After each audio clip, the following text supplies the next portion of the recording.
शक्ल बड़ी सुंदर है।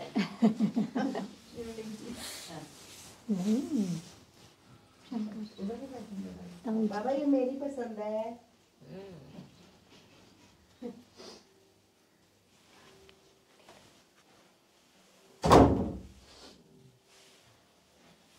ये दोनों एक है।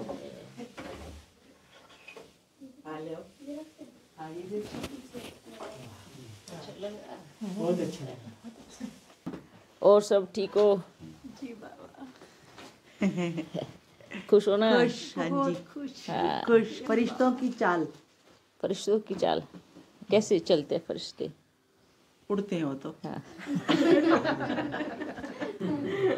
फरिश्ते उड़ते हैं। जी फरिश्ते अपनी छाप धरती पर नहीं छोड़ते, हाँ, पैरों के निशान नहीं होते है ना? उनके।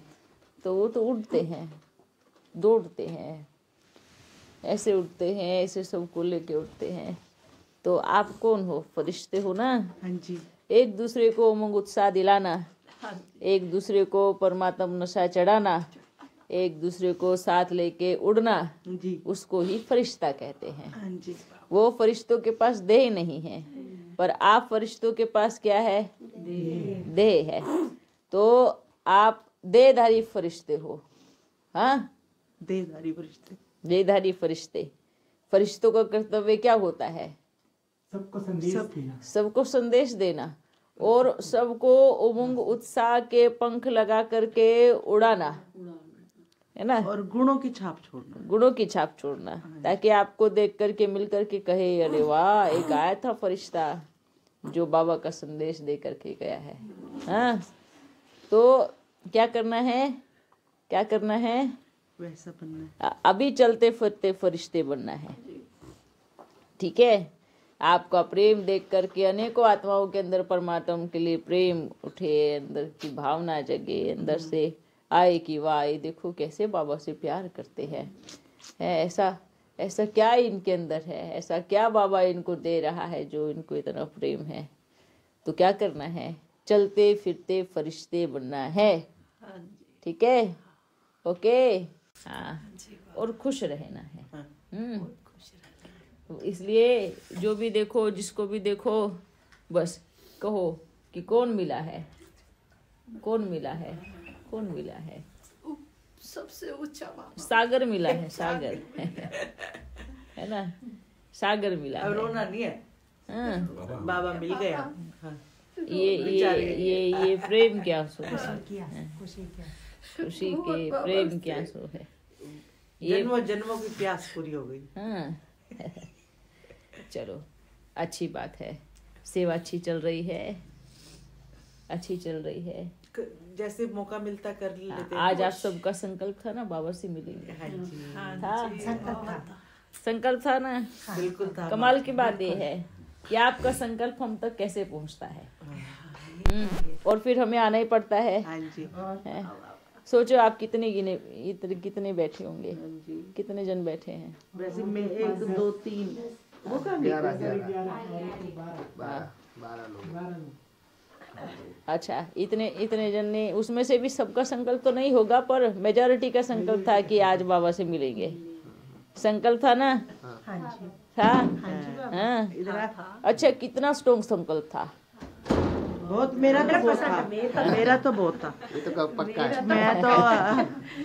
मैं तो बस आह्वान करती रहती हूँ कि वाह, मेरी गर्दन अच्छा, हिल रही है, आप आस-पास हो आप। हाँ। बस। हाँ, अच्छा, ये अभी इसमें एक रहस्य है। आपने बैठ के संकल्प किया कि बाबा आ जाओ, हाँ जी। संकल्प किया। आप भी किस लिए आए? आपसे मिलने। हो सकता है बाबा मिले आज, है ना? ऐसे ही ना? अच्छा, आपको इतना निश्चय कि बाबा जरूर आएगा, मैं बुला रहा हूँ, बुला रही हूँ, तो वो जरूर आएगा, इतना स्ट्रॉन्ग संकल्प। और मुश्किल से 10-12 आत्माओं का संकल्प। हाँ, सिर्फ 10-12 आत्माओं का संकल्प क्या है कि बाबा जरूर आएगा। हाँ जी। अब श्री कृष्ण की बात को लेके आओ। हाँ जी। क्या? हाँ, वो भी जरूर आएंगे। वो भी जरूर आएगा। हाँ, अनेक आत्माओं का संकल्प, और वो भी इतना पावरफुल संकल्प। सोचो, आपके 10-12 आत्माओं की आवाज सुन के बाप दौड़ के आ गया हाँ जी। है। तो कन्हैया भी दौड़ के इतनी आएगा। हजारों की आवाज जो अब से नहीं 80-85 वर्षों से 80 वर्षों से वो आवाज आ रही है हाँ जी, है ना, वो आह्वान हो रहा है। क्या नहीं आएंगे? बिल्कुल आएंगे नहीं बाबा। आएंगे। बस यही संकल्प रखो, हाँ जी, है आप ना, सब भूल के बस वही संकल्प बस करना है। वो संकल्प रखो। सोचो, क्योंकि संकल्प ही सृष्टि को चलाने के निमित्त बनता है। आप संकल्प कर रहे हो संकल्पों की, क्योंकि दुनिया क्या है ना। आपने संकल्प किया कि आपको दिल्ली पहुंचना है तो आप पहुंच गए। आप संकल्प करो कि आपको बम्बई पहुंचना है तो आप पहुंच जाओगे। आपने संकल्प किया कि बाबा आने चाहिए तो बाबा आ गए।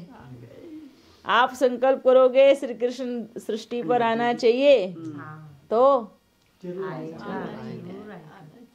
सारा खेल किसका है? संकल्पों का।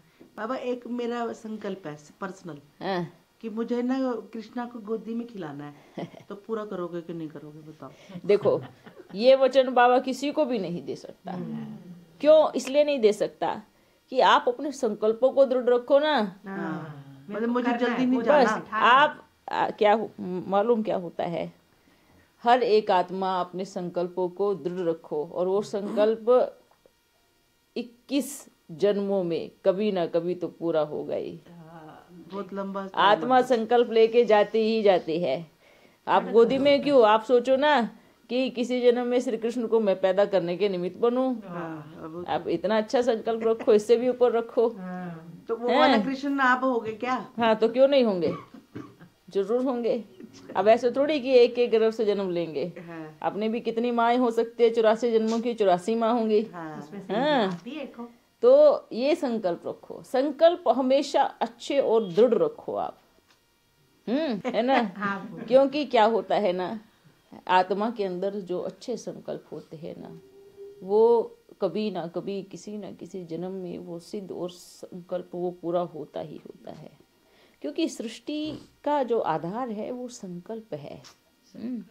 ये आपका संकल्प पावरफुल। अब अनेकों आत्माएं आवाज देंगी कि श्री कृष्ण आ रहा है, आ रहा है, और इतने समय से आवाज आ रही है तो आ रहा है। तो वो समय क्या नजदीक नहीं आएगा? वो भी नजदीक आएगा नहीं, वो नजदीक आ गया है। तो अब इस समय आकर के, इस मोमेंट पे आकर के हमारा संकल्प और पावरफुल हो जाना चाहिए, और पावरफुल हो जाना चाहिए, और दृढ़ हो जाना चाहिए। यहीं पर ही दृढ़ता का जो ठप्पा लगता है ना, तो फिर उसको कोई होने से रोक नहीं सकता। उस कर्तव्य को कोई होने से रोक नहीं सकता।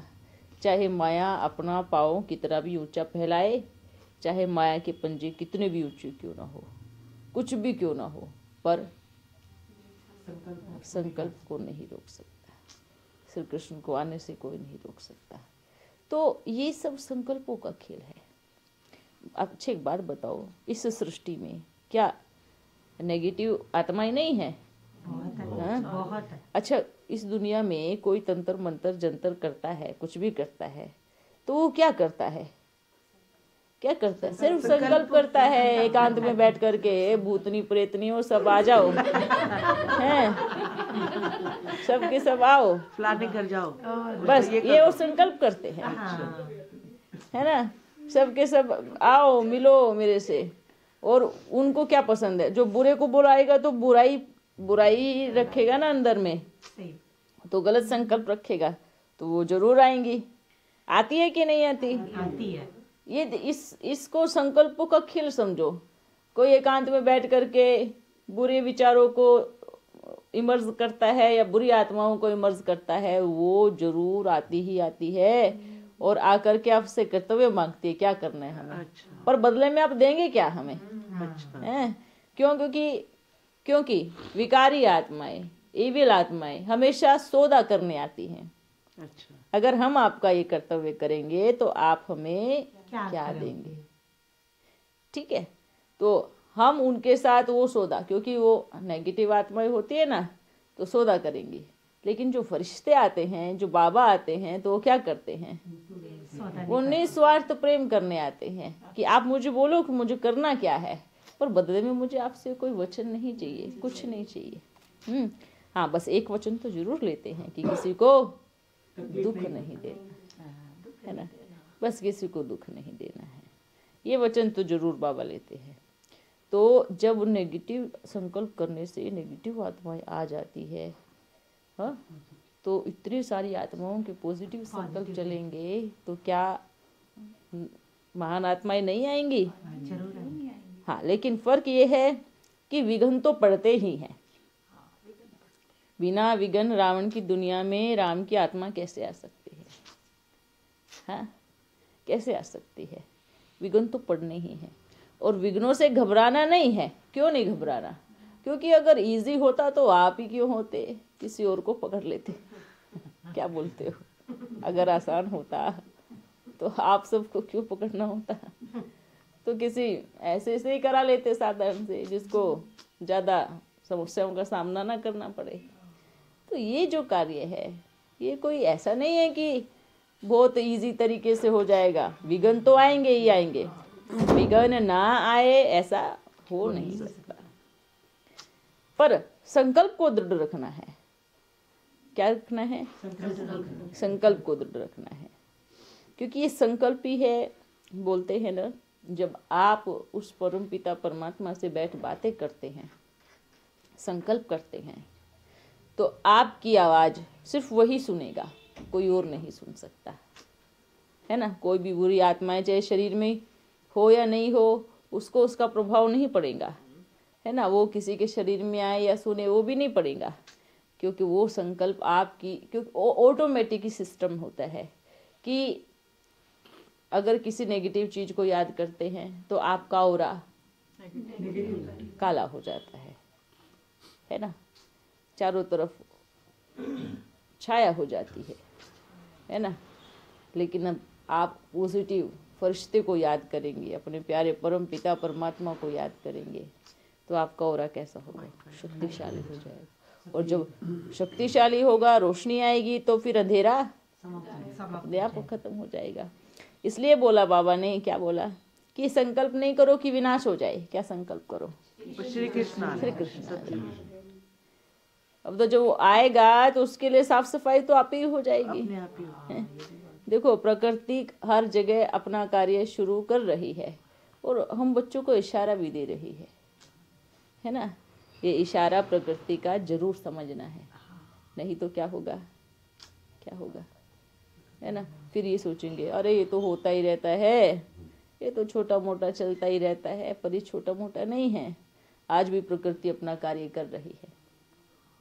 प्रकृति का खेल है, कहाँ किसी कोने में, कहाँ किसी कोने में उसका कार्य चालू है ना। जहाँ जहाँ, अच्छा, हम सोचते हैं कि कैसे भारत का सफाया होगा, नहीं, प्रकृति के लिए पूरा विश्व भारत है ना।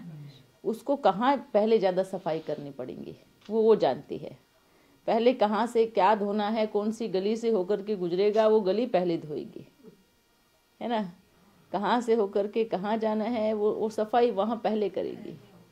बोलते ना, जहाँ ज़्यादा पाप होते हैं वहाँ पहले साफ होता है। पहले जहाँ कोई भी मिनिस्टर आता है तो सबसे पहले किसको साफ किया जाता है? गंदे एरिया को, ज़्यादा गंदा स्थान होता है ना, उसको साफ सफाई पहले की जाती है। ये पूरा भारत, क्या पूरा भारत, ये भारत सिर्फ भारत नहीं, पूरा विश्व स्वर्ग बनेगा। तो ये साफ सफाई तो होगी ही होगी, क्योंकि प्रकृति को भी सब कुछ पता है, चारों तरफ इन सब को पता है कि कौन आने वाला है ना। आने वाला कौन है, तो हमारे बुद्धि से कैसे निकल जाता है कि कौन आने वाला है? नहीं निकल जाना चाहिए, है ना। वो निकलने के बाद फिर मन बुद्धि कहाँ फंस जाती है? इस लौकिक दुनिया में फंस जाती है, लौकिक संबंधी में फंस जाती है। और हम जो सबसे ऊंचा कर्तव्य है वो क्या हो जाता है? वो भूल जाता है, बुद्धि से निकल जाता है। बाबा एग्जाम्पल के तौर पे, जैसे गर्भ धारण होता है तो पता होता है कि 9 महीने में बच्चा आने वाला है। हाँ। तो बुद्धि वहीं लगी रहती है। हाँ। तो ऐसे ही हमारी बुद्धि भी, अब कृष्ण आने वाले हैं, तो बुद्धि वहीं लगी रहनी चाहिए। हाँ, ठीक है, बुद्धि वहीं लगी रहनी चाहिए, और कहीं क्योंकि बुद्धि और कहीं, क्योंकि फिर उस पर टेंशन जाएगा ना कि हमें कैसे बनना है। हमें किस तरीके से तैयार होना है। ऑटोमेटिकली है कि जब कोई घर में मेहमान भी आते हैं तो भी आप अपने आप को सजाते हो, संवारते हो, मुंह धोते हो, कंघी करते हो ना, करते हो ना। जब कोई मेहमान आने वाला होता है तो आप ऐसे थोड़ी आए सो क्यूट करके हाँ आप उसका वेलकम कर रहे हैं, ऐसे थोड़ी करते हो। अपने आप को थोड़ा मेंटेन करते हो, हाँ, अपने घर को भी मेंटेन करते हो। ऐसे ही जब कोई महान आत्मा आने वाली होती है तो क्या होता है, साफ सफाई करते है ना, अपने आप को भी ठीक करते हैं, है ना। नहीं तो वो सामने वाला देखेगा देखो कैसे शिकल लेके आई है ना। तो इसलिए क्या बोलते हैं कि जब कोई महान आत्मा, तो उसकी जैसा क्या बनना पड़ेगा आपको देखने के लिए, उसके जैसा, हाँ, और अंदर से भी खुश, अंदर गुणवान, से बस उसके जैसा, है ना। कोई कितना भी बड़ा आए तो उसके सामने से क्या देखते हैं अपने आप को, चाहे कोई कैसा भी हो, पर अपने आप को मेंटेन करेगा, हाँ मेरे पास उसकी नज़र जाए। तो बस ये चीज़ अपने को करनी है, अपना मन वचन कर्म उसमें पवित्रता आनी चाहिए। मन का संकल्प कितना शुद्ध है, उनमें कितनी पवित्रता है, कितनी धारणा है, कितना प्रेम है। और सबसे ऊंचा क्या है, प्रेम। ये जो बोलते हैं ना, सत्युग सिर्फ प्रेम की दुनिया है। वहाँ कर्मकांड, वहाँ सत्य सत्य, वहाँ ये सब चीज़ों का टकराव ही नहीं है ना। वो सिर्फ दुनिया ही कैसी है, प्रेम की दुनिया। वहाँ कोई साधु सन्यासी बैठ के ओम नहीं करेगा, तपस्या नहीं करेगा जंगल में जा करके। वो क्या है, प्रवृत्ति मार्ग का प्रेम, प्रेम की दुनिया आने वाली है। तो प्रेम की दुनिया आने वाली है तो प्रेम कितना होना चाहिए आपस में, बस तो प्यार हो, और प्यार का भी सही मतलब हो, है ना। तो ये दुनिया भी कैसे आने वाली है, कैसे आने वाली है, प्यार की दुनिया। हाँ, सन्यासियों की दुनिया, तपस्वियों की दुनिया, या ये सब चीज़ें वो तो द्वापर युग से शुरू होता है। सत्य असत्य, कर्म अकर्म कांड सब कहाँ शुरू होते हैं, द्वापर से शुरू होता है। कर्म, कर्म का फल अच्छा या बुरा जो भी होता है, सारे खाते कहाँ से शुरू होते हैं, द्वापर से शुरू होते हैं। द्वापर से रजिस्टर निकल जाते हैं। द्वापर से मेहनत करनी शुरू हो जाती है, पाप भी बढ़ता है तो पुण्य भी होता है। तो सब द्वापर से शुरू होते हैं। लेकिन जो अब दुनिया आने वाली है, इसमें पाप पुण्य सुख दुख ये सब चीज़ों से फील ही नहीं होगा कि मुझे सुख मिल रहा है या मुझे दुख आने वाला है। क्योंकि अगर ये चीज़ भी फील हो कि आधा कल्प में सुख पाऊंगा फिर आधा कल्प दुख पाऊंगा, तो वो भी दुनिया सुख की नहीं कहेंगे। क्यों? क्योंकि आत्मा में क्या आ गई, खुशी नहीं आएगी, फीलिंग आ गई है। फील आ गया है कि मेरे को आधा कल्प के बाद फिर दुख देखना पड़ेगा। वो फील आ गई, मालूम पड़ गया। तो सतयुग में क्या होगा, क्या होगा, बिल्कुल वो फील ही नहीं होगा, है ना। अच्छा क्यों? क्योंकि देखो, इस संसार में, इस सृष्टि पे रहने के लिए किस किस चीज की जरूरत है?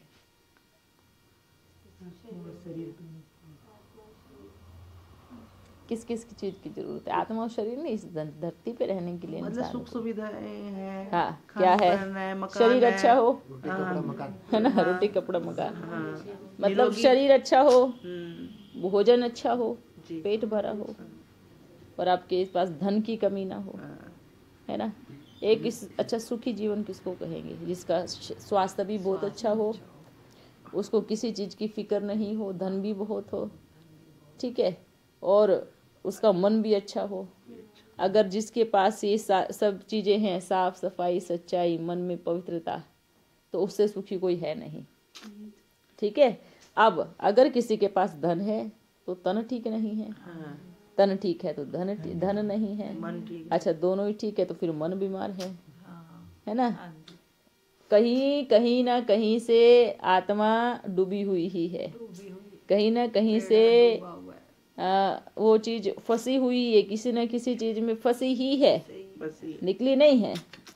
तो अटकी हुई है ना कहीं, तो धन में अटकी हो, या तन में अटकी हो, या मन में अटकी हो, या कहीं पर अटकी हो, किसी में भी अटकी हो, कहीं पर भी, तो कहीं ना कहीं तो फंसा है ना। तो लेकिन सतयुग में क्या होगा?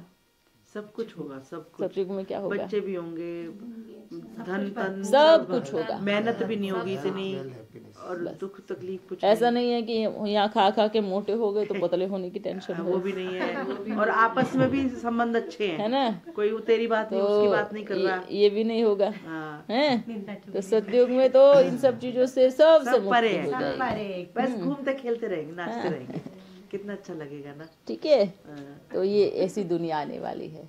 तो ऐसी दुनिया के लिए हमें वहाँ जाना है तो हमें वैसा बनना पड़ेगा। बाबा अभी इधर की दुनिया में भी यही टेंशन है कि मैं पुरुषार्थ करना है। वही तो आप अभी ये हम फ्री नहीं हुए हैं। फ्री हो, आप इससे फ्री हो। बस बाबा को बैठ के याद करो, प्यार करो, बात करो, इतना ही करो।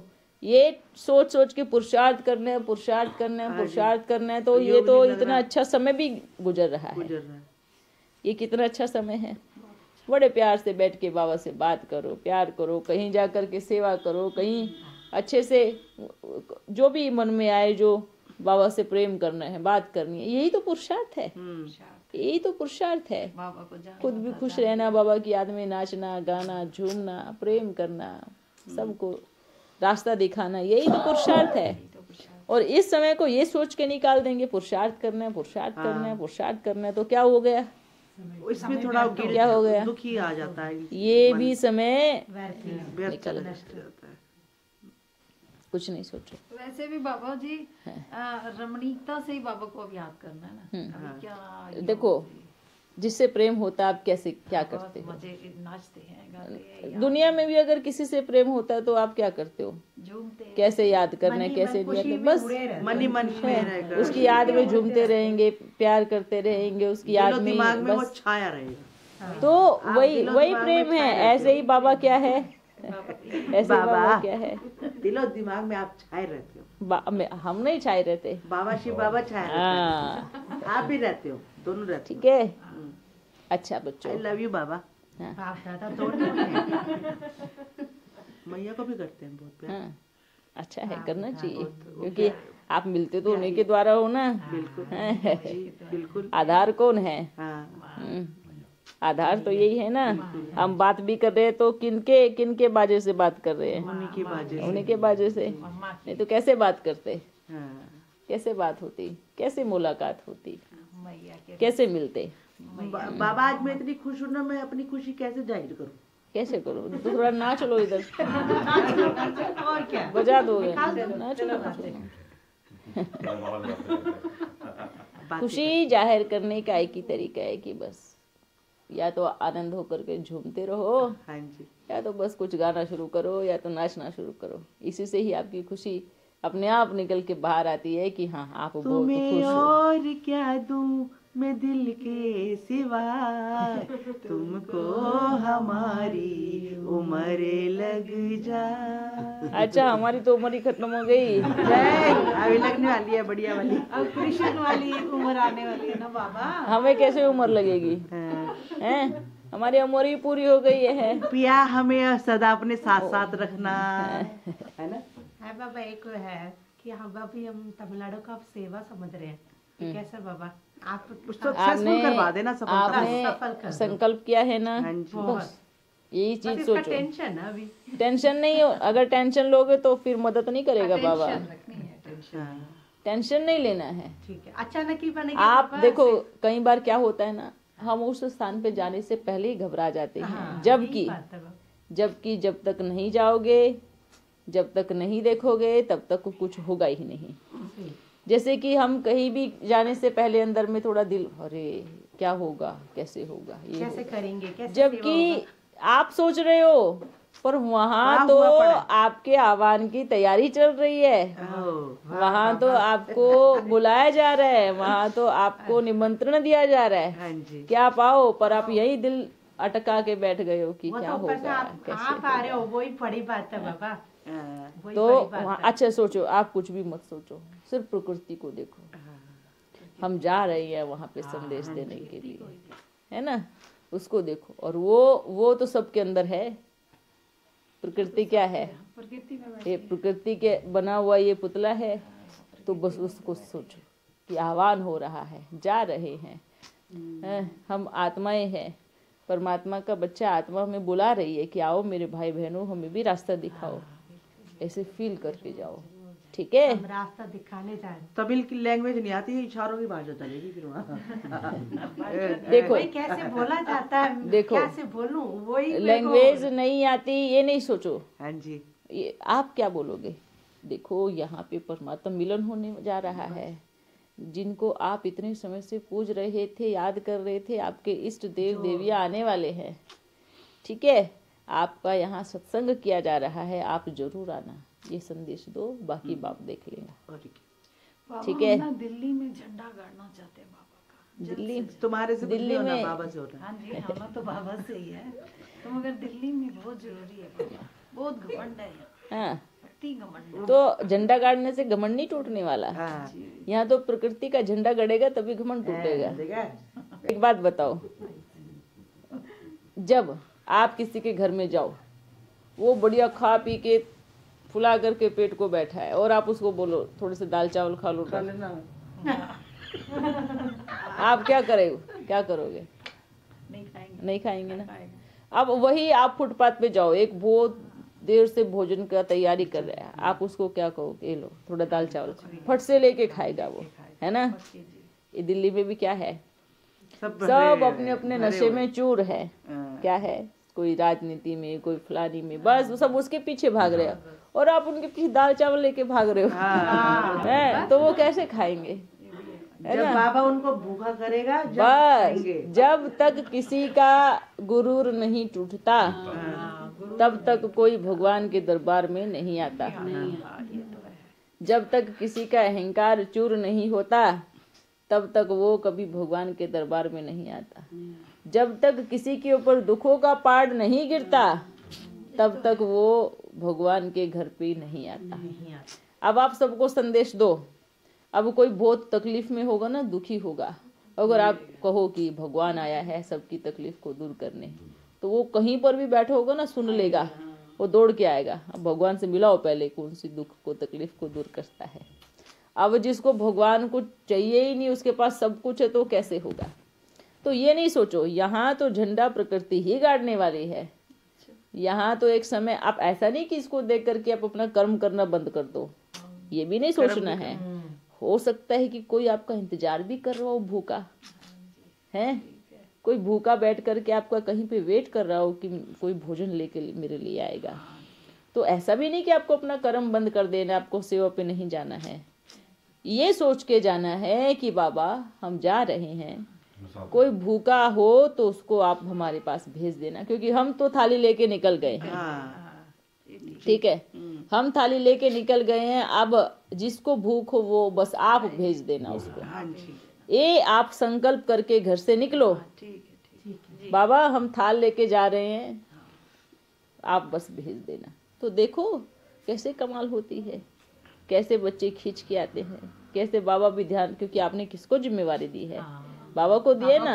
अब आप खुद ही जाओ, हम जा रहे हैं, हम जा, नहीं बोल के जाओ आप। वो आप बोल के नहीं जाओगे तब तक हम तैयार कैसे करेंगे सामने वाले को कि आप खाना लेकर के आ रहे हो, है ना। तो घर में बैठ करके ओम करके 10 मिनट बैठ करके बोल करके जाओ, बाबा आपकी जिम्मेवारी है किसी को सामने से भेजना, भेजो, है ना। बस आपको ये करना है, वो आपे ही आ जाएगा। आ जाएंगे। ठीक है, हाँ। बाबा शिव बाबा के बारे में जैसे आपने बोला कि वो ऊर्जा है, हाँ, पहले उनका रूप बिंदी था, फिर उसके बाद अब वो ऊर्जा कितनी कितनी देखो, विस्तार में जाए। पहले बिंदी था, अब नहीं है, बिंदी भी या अब ऊर्जा बन गया, पहले बिंदी था, ये कोई भाव ही नहीं है। भाव ही नहीं है। अच्छा, देखो वो बिंदी, वो कुछ भी बन सकता है, ऊर्जा बने, बिंदी बने, तिलक मिसल बने, दिए मिसल बने, वो उसकी पावर है, वो कुछ भी बने। बहरूपिया है वो, बहरूपिया है, सही बोल, वो अनेक रूप धारण करता है। तो इसके अंदर हमारी भावना है ना, हम बस जिस भावना से याद कर रहे हाँ, हैं, बस आपको ये देखना है कि अब आपकी भावना क्या वो है। हमारे हिसाब से बन आप जाते हैं। बोलो बिंदी बन जाओ ना, तो ठीक है मैं बिंदी बन गया हूँ। आप बोलो मेरे को किसी के शरीर में देखना है, या शंकर के शरीर में देखना है, या शिवलिंग में ही देखना है आपको, या ये जो 2 आंख लगी है इनमें देखना है, तो उसमें देखने लगेगा। आप कैसे देखते हो?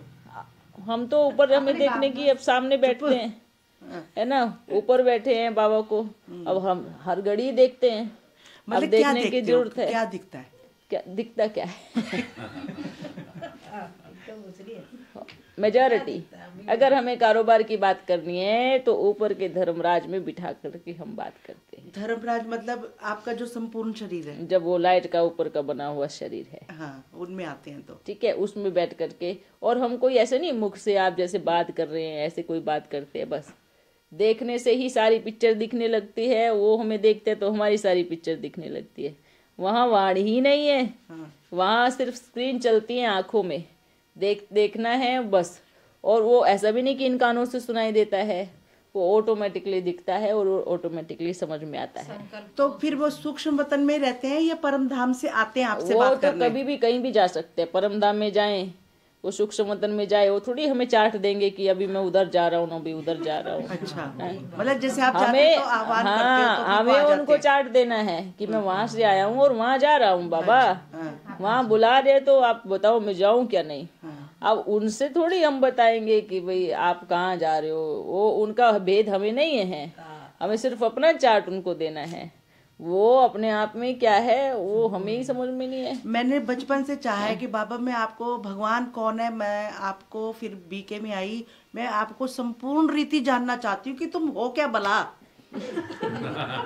एक बात मुझे बताएं, पूरा जानना है। ये बात उनको। बताएं, हाँ। ये हमसे तो पूछो ही नहीं क्योंकि हमें भी नहीं पता वो कौन सी बला है। अच्छा, इसलिए नहीं बोल रहे हैं कि उनके बारे में नहीं जानते, ऐसे उनके ऐसे बारे हाथ करते रहते हैं, में ऐसे पकड़ लो उनको ऐसे उनके करके। बारे में बहुत अच्छे से जानते हैं, पर हाँ जी। पूरे तरीके से बिल्कुल नहीं जानते। ये सीधी बात है। ये चाहे किसी को कोई लगे कि भाई अच्छा बाबा को भी नहीं पता है, ब्रह्मा बाबा को भी नहीं पता है, तो कोई कुछ भी बोले इस चीज के लिए, चाहे कोई भी क्यों ना हो, उनके अंदर कौन सी गुप्त चाबी बैठी है और वो क्या करते हैं क्या नहीं करते हैं, क्या करना है क्या नहीं करना है, पूरी हमें सिर्फ हमारा जितना रोल है और जितना पार्ट है उतना ही हम बजाते हैं, ऊपर में भी और इधर भी। बाकी अगर हम कहें कि हम पूरी तरह से शिव बाबा को जान चुके हैं, पूरी तरह से कोई तभी नीति वो सब नीति कर कोई चुके नहीं हैं, जानता। तो वो चीज हम बिल्कुल भी नहीं कहेंगे। हाँ, दुनिया वालों से बहुत ज्यादा जास्ती जान चुके हैं ये जरूर कहेंगे, ये हम बोल सकते हैं। किसी भी साधु सन्यासी को हो या कोई भी महान देवता कुछ भी कहो, उससे अधिकतर हम जान चुके हैं, पर सब कुछ जान चुके हैं वो कभी भी कह नहीं सकते। और ये कायदा भी नहीं है, इसलिए कायदा नहीं है कि बाप के पास क्या है, वो हमें जितना दिखाएगा हम उतना ही देखेंगे, वो हमें जितना बताएगा कि ये है उतना ही हमें समझ में आएगा। अब उसने जितना बताया है उतना ही समझ में आया, अगर हम कहें कि नहीं सिर्फ उसके पास उतना ही है और वो वैसा ही है, हम इस चीज पे ठप्पा लगाएंगे, कभी नहीं हो सकता। क्योंकि वो आज हमने बोला आज उसके पास उतना है, कल को वो कुछ और लेके आके खड़े हो जाए तो फिर हमारी नाक कट जाएगी ना। हम क्योंकि वो क्या है उसको जानना बहुत कुछ छुपा रखा है। बस, इसलिए तो उसको क्या बोलते हैं, बीज के गर्भ में क्या क्या है वो बीज ही जान सकता है। समझ में आया? बीज के गर्भ में क्या है, कितने वृक्ष, कितने फल, कितने पत्ते, कितनी टहनियाँ, कितना सब कुछ है, वो सिर्फ बीज जानता है। हाँ, अगर आपने एक पेड़ देखा, ठीक है, एक पेड़ देखा आपने, किसका पेड़? आम का पेड़ देखा आपने। हाँ जी। अच्छा, आम के पेड़ के सारे पत्ते आपने गिने, हाँ जी। क्या हुआ? आम के पेड़ के सारे पत्ते आपने क्या किया? गिन लिए। हाँ, फल भी गिन लिए, टाल टहली भी गिन ली। अब ये आप कहो कि हम ना उस पेड़ को देख के आए हैं और उस पेड़ पे इतने पत्ते हैं, इतने फल हैं और इतनी टाल टाली है, इतने तने हैं, हम फिक्स करते हैं कितने ही है। अब 2 रोज के बाद आप जाओ उसके साथ, वो जो पेड़ है एक और फल निकाल के बैठेगा। हाँ जी। और 10 पत्ते और निकाल के बैठेगा। हाँ, और पत्ते चढ़ते भी है ना। आप बताओ, आपकी बात हो गई झूठी? हो गई? बस, क्योंकि वो बीज के गर्भ में कितने और पत्ते और कितने और फल है वो आप कोई भी नहीं ढूंढ सकता। आप भले बोल दोगे इतने हैं इतने हैं, क्योंकि उस वृक्ष ने आपको उतने दिखाए हैं। अब आप 10 रोज के पास फिर जाओ उसके पास में, 10 लोगों को लेके जाना और 10 लोगों के सामने आपकी नाक कट जाएगी। क्यों? क्योंकि 10 रोज के बाद क्या हुआ? 10 पत्ते और आ गए, 10 फल और निकल के आ गए, एक तना और फूट गया। हाँ जी। ये है परमात्मा का राज रहस्य कि बीज, हाँ, बीज अंत भी नहीं है, स्टार्ट भी नहीं। बीज के अंदर में क्या है? बीज के अंदर में अच्छा आप बोलोगे ना, नहीं मैंने इतने तने काट दिए हैं, अब तने नहीं आने वाले, इतना उखड़ चुका है, तो क्या करोगे? 10 रोज के बाद फिर तना फूट के बाहर आएगा। चैतन्य। हाँ, मतलब कहने का भाव अर्थ क्या है कि परमात्मा ने अपना एग्जाम्पल बीज बताया है और वो बीज इस सृष्टि पर उगाया है झाड़ के रूप में, ताकि वो दिखा रहा है आपको कि आप ये फिक्स करके मत बैठो कि आम के पेड़ पे 100 ही आम लगेंगे और 100 ही तने होंगे और 200 पत्ते होंगे। ये फिक्स नहीं है। 10 रोज के बाद 100 पत्ते और निकल के आएंगे कहीं कहीं से, 10 रोज के बाद और 10 फल निकल के आएंगे। तो हम डायरेक्ट परमात्मा हमें एग्जाम्पल के रूप में धरती पर दिखा रहे हैं कि बीज क्या है, बीज के अंदर क्या समाया है, बीज के गर्भ में कितने फल फूल तने हैं, वो आप कभी नहीं जान सकते। आप उतना ही जानोगे जितना उस बीज ने वृक्ष को दिखाया है, पत्तों को दिखाया है, फलों को दिखाया है, उतना ही आप जान सकते हो, क्योंकि आपने उतना देखा है।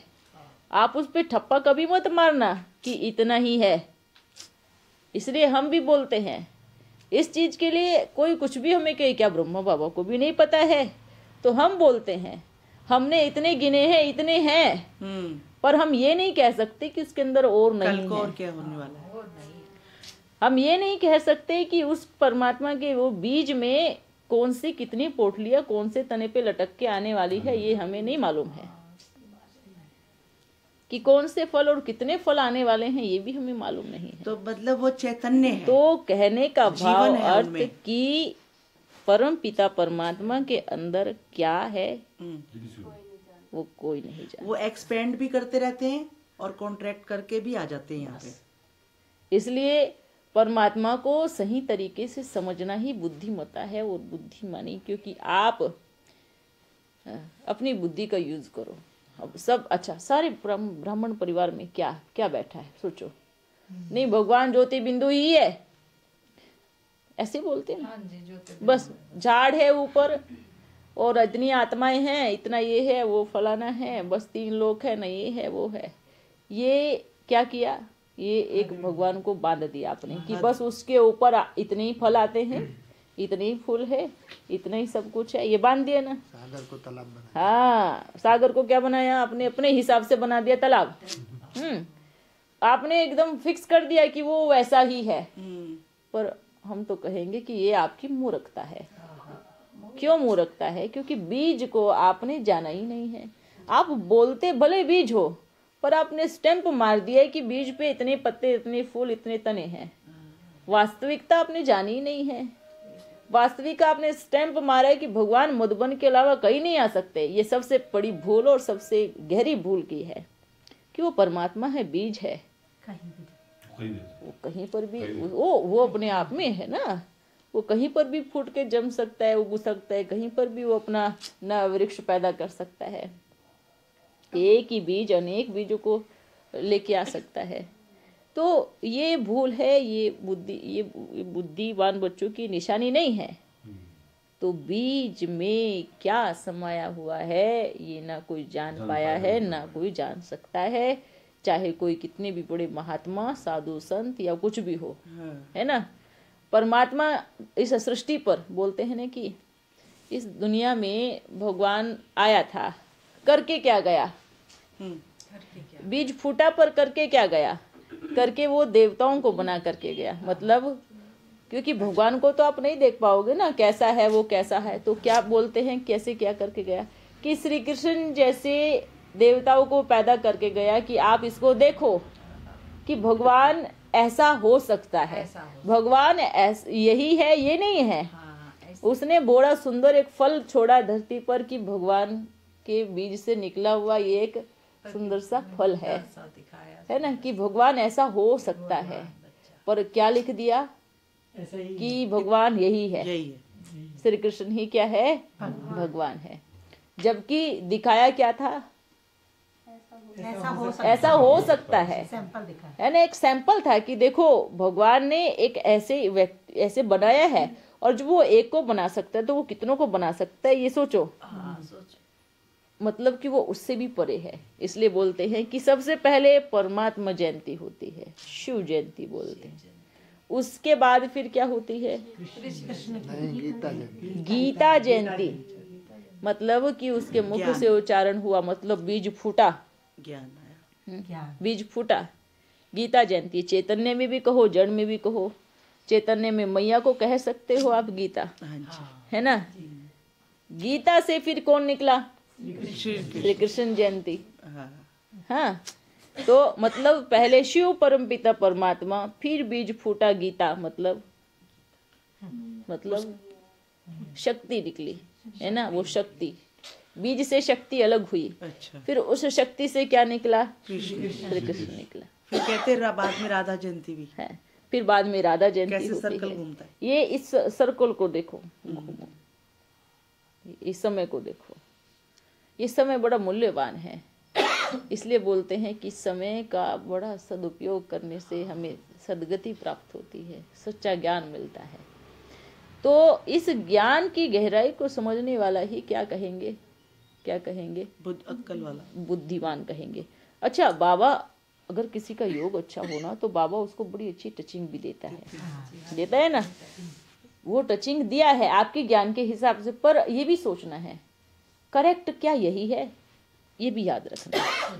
ये हमें हमारी बाबा ने हमारे योग के हिसाब से टचिंग दी है, पर ये सब पे लागू नहीं हो सकती। ये टचिंग मेरी जो मेरा अनुभव है, ये सब पे लागू कैसे हो सकता है ना। एक पत्ता बड़ा सुंदर निकल के आया है, एक पत्ता, सब है एक ही झाड़ के सब है, पर अगर आपकी टचिंग 10 लोगों का जीवन उन्होंने बदल दिया, अच्छी तरह से चले, तो वो सही राइट है।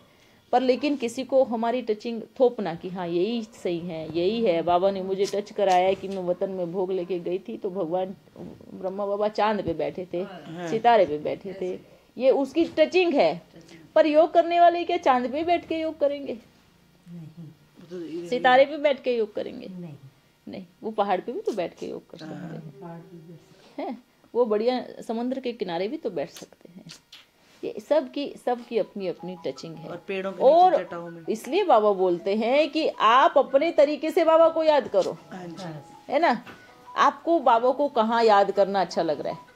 आपको समुद्र के किनारे बैठ के याद करना अच्छा लग रहा है आपको उससे। अच्छा, अभी आप बाबा से आपकी स्थिति है कि एक बीज रूप स्थिति, पर ये स्थिति जरूरी नहीं उनकी भी हो सकती है। उनकी स्थिति है कि बस मस्त बाबा को याद करो, झूमो, नाचो, गाओ। हाँ, अब आपकी स्थिति, दूसरे की स्थिति क्या होगी कि नहीं, मेरे को दिल का हाल सुनाना है बाबा को कि मेरे दिल में क्या तकलीफ है। तो हर एक आत्मा की स्थिति अलग अलग है ना। जैसे कि एक पत्ता एक के बाद एक के बाद एक के बाद निकलता है, एक के बाद एक के बाद एक पत्ता निकलता है ना, सब उनसे जुड़े हैं। तो जरूरी नहीं है कि जो पहला पत्ता निकला उसकी जो रेखाएं हैं, मतलब कहने का भावार्थ कि जो एक पत्ता निकला उस पत्ते पे जो लकीरें होती है, हाँ, वो अलग है। अब सेकंड पत्ता निकला, वो अलग है, उसकी पत्ते की अलग है। उसका एग्जाम्पल आप अपनी हथेलियों की रेखाओं को देखो, ठीक है। आप सबकी हथेलियों पे जो रेखाएं बनी हैं वो अलग अलग है, वो सब अलग अलग है। तो सब ही अलग अलग है, तो सबका समान योग कैसे लग सकता है? नहीं लग सकता हूँ। सब समान तरीके से कैसे, और सबको समान टचिंग आ कैसे सकती है? सबको अपने अपने तरीके से, हाँ, मिलती जुलती हो सकती है, मिलती जुलती हो सकती है, पर करेक्ट मिले तो वो भी नहीं हो सकता। आप करेक्ट तरीके से याद करें वो भी नहीं हो सकता। आपकी हथेलियों की रेखाएं देखी, मिलती है एक दूसरे से? अगर मिलेगी भी, एक या दो मिल जाएगी, साथ की भी 3 मिल जाएगी, है ना। लेकिन सारी मिलती है? इसका एग्जाम्पल है एक वृक्ष कि अभी एक पत्ता निकला, उसकी रेखाएं पूरी गिन लो, अगर उसमें 100 रेखाएं हैं तो दूसरे पत्ते में 100 रेखाएं नहीं होंगी। हो सकता है 120 हो सकता है 80 हो, और हो सकता है उसकी रेखा इधर जा रही है तो दूसरे की इधर जा रही हो। हाँ, एक पत्ता, एक ही वृक्ष का, एक ही बीज से निकले हुए एक ही पत्ते की रेखाएं दूसरे पत्ते से मैच नहीं खा सकती। हम सब एक परमात्मा के बच्चे हैं, हम सभी आत्माएं हैं। स्वरूप भले एक जैसा हो, पर हमारा भाग्य कहो या हमारी रेखाएं कहो या हमारा कुछ भी कहो, एक आत्मा दूसरी आत्मा से मैचिंग नहीं खा सकती, नहीं खा सकती। अच्छा, अब दूसरी बात यह है कि ये कलयुगी दुनिया है, इसमें तो कतई नहीं खा सकती। अब आओ सतयुग में, अभी सतयुग में आओ। सतयुग में आप कह सकते हो, आप कह सकते हो सबकी नहीं मैच खाएगी, सिर्फ जोड़े की मैच खाएगी। सिर्फ जोड़े की मतलब लक्ष्मी और नारायण, जो दोनों एक जैसे हो, दोनों की लकीरें एक जैसी हो, तभी वो जोड़ा बन सकता है। तभी वह सुखी पर जीवन दूसरे जोड़े की नहीं खा सकती, उस पहले वाले जोड़े से समान हो सकती है, तो पहले की दूसरे से नहीं, उन दोनों की उनके पुरुषार्थ अनुसार। जैसे कि अब, हाँ, अब जैसे कि क्या होगा, जैसे सतयुग आएगा तो क्या होगा, जैसे जैसे जोड़ा होगा 108 का दोनों का पुरुषार्थ समान होगा, तो रेखाएं सेम होंगी, दोनों के पत्ते सेम निकलेंगे, दोनों का लाइन सेम होगा, सब कुछ। और ये होगा आपके त्रेता तक। उसके बाद सब क्या होगा, सब अलग अलग, सब अलग अलग, ऊपर नीचे, कभी ये कभी वो, सब। अच्छा, इसलिए कहेंगे सतयुग में सुख है ना। बोलते हैं ना कि जब दोनों का आपस में, जोड़े का आपस में मेल हो जावे तो तीसरा उसके बीच में आकर के कुछ नहीं कर सकता। तो झगड़े की तो बात ही नहीं है, लड़ाई की तो बात ही नहीं है, क्योंकि दोनों की बुद्धि और दोनों का मन, दोनों का सब कुछ मैच हो चुका है, तो झगड़े की तो बात ही नहीं हुई। अच्छा, कलयुग में झगड़े क्यों लगते हैं, इसका कारण क्या है? विचार अलग अलग हो गए। एक की सोच बहुत महान है तो दूसरे की बहुत जीरो लेवल पे है। एक श्रेष्ठ आत्मा है तो दूसरी फिर भ्रष्ट आत्मा है। शादी करवाने वाले भी क्या देखते हैं, नहीं, आज की दुनिया में क्या करते हैं, बोलते हैं हम अपनी बेटी के लिए बेटा देखने, लड़का देखने जा रहे हैं। अच्छा, देखेंगे, अच्छा लड़का ठीक ठाक तो है ना, चरित्रवान तो है ना, दारू तो नहीं पीता ना, सिगरेट तो नहीं पीता ना, ऐसे देखने, बस ये देखेंगे। और क्या किया, जोड़ दिया। और कौन सा सच है? और उसके बाद फिर क्या हुआ, सोचो, उसके बाद क्या हुआ, दोनों के संस्कार एकदम डिफरेंट। एक बड़े दिल वाला है तो छोटा, दूसरी छोटी सी दिल वाला है। हाँ, हो गया, कैसे मैच होगा, है ना। एक बेईमान है तो एकदम ईमानदार है, एक एकदम महान है तो दूसरा एकदम भ्रष्ट है, तो कैसे जोड़ा बैठेगा बताओ। एक खुला खर्चा करता है, कि दबा के रखता है, तो कैसे जोड़ा बैठेगा, कैसे जोड़ा बैठेगा, झगड़ा होगा कि नहीं होगा। तो कलयुग बैठ ऐसे मजे लेता है। देखो तुम्हारी जोड़ी मैंने बनाई है, अब देखते कितना मजा आएगा तुम्हारी जोड़ी को देखने में। तो वो पूरा जीवन रावण बैठ के जोड़ी की लड़ाई देखता है और मजे लेता है, और फिर करता है एक और तैयारी कर रहा हूँ, अब तुम्हारे बच्चों की भी ऐसे ही बनाऊंगा, हैं, अब तुम्हारे बच्चों की भी ऐसी जोड़ी बनाऊंगा। तो ये क्या हुआ फिर, देखो जिन दोनों को साथ रहना है उन दोनों को बेचारों को पता ही नहीं है कि तुम्हारे साथ कौन जुड़ने वाला है। सही बात है ना। उनको मालूम ही नहीं कि तुम्हारा किसके साथ संबंध जुड़ने वाला है। बस हाँ, माँ बाप ने बोला है जोड़ना है, और सारी उम्र चाहे कुछ भी हो, फिर कोई मतलब नहीं किसी को थोड़ा ना पता है महीने 2 महीने में कोई सुसाइड कर रहा है, कोई मार कर रहा है, कोई जेल में जा रहा है। तो हाँ, सतयुग में ये सब चीजें नहीं होंगी, सतयुग में ये सब चीजें बिल्कुल नहीं होंगी। यहाँ तो क्या बोलते हैं, हाँ, अपनी जात का, अपनी धर्म का, अपने उसका ये सब चीजें देखते हैं और युद्ध करते हैं। ये जात धर्म जब से बट गया तब से पूरे संसार में युद्ध का माहौल है। आज भी सब लोग तलवारें लेके क्यों खड़े हैं रोडों पे, इसलिए सिर्फ जात धर्म के लिए। कि तुम हिंदू हो तो हम तुम मुस्लिम हो, तुम फलाना हो तो तुम ये हो तो तुम ये हो। सब के मन में जहर घुला हुआ है, एक दूसरे के ऊपर तलवार लेके चढ़े हुए हैं। और बाबा आया है इस सब को खत्म करने के लिए।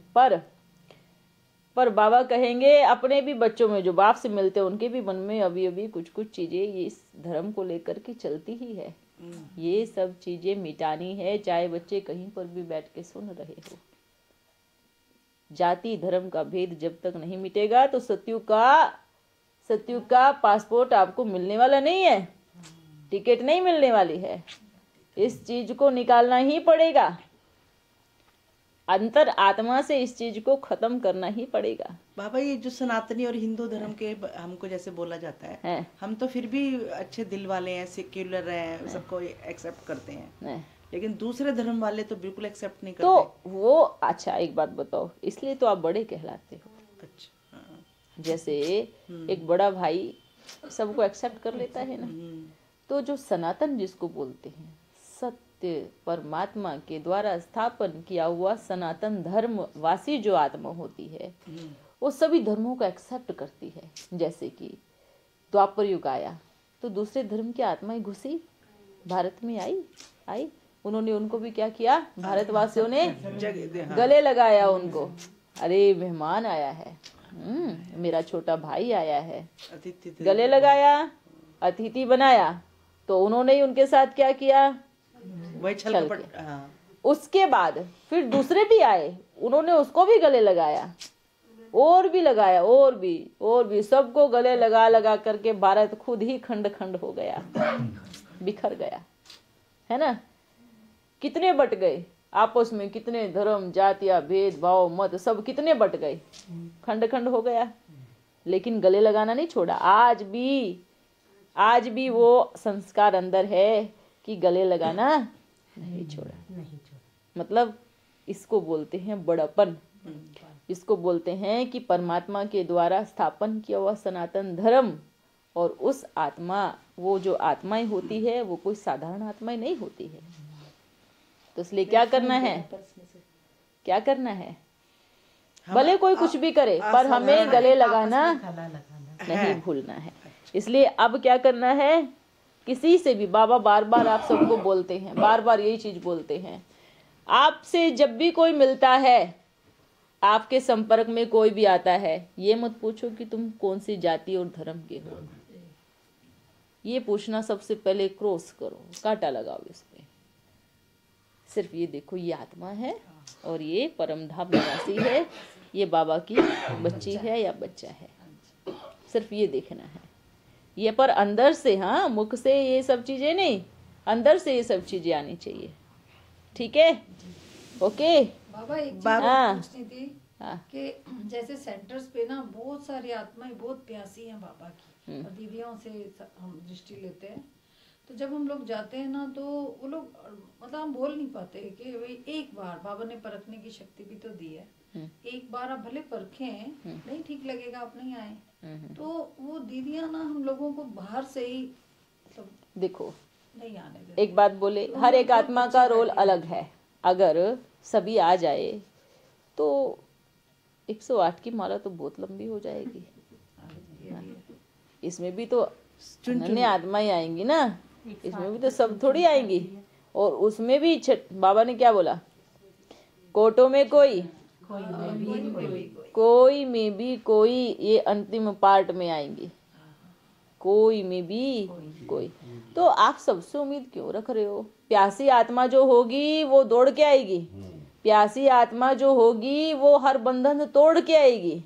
प्यासी आत्मा को कोई भी कुएं के पास जाने से रोक नहीं सकता, उसको कोई बंधन भी नहीं रोक सकता, चाहे वो दीदी का बंधन हो, चाहे वो सेंटर का हो, चाहे वो मधुबन का हो, चाहे वो लौकिक रिश्तेदार का हो, चाहे वो लौकिक माँ बाप का हो। जिसको आना है वो आएगा ही आएगा, ये निर्णय है। बस ये चीज आपको नहीं देखनी है, नहीं आते कोई बात नहीं, उसका समय नहीं आया ना। अब जिसका समय आया ही नहीं है तो कैसे आएगा?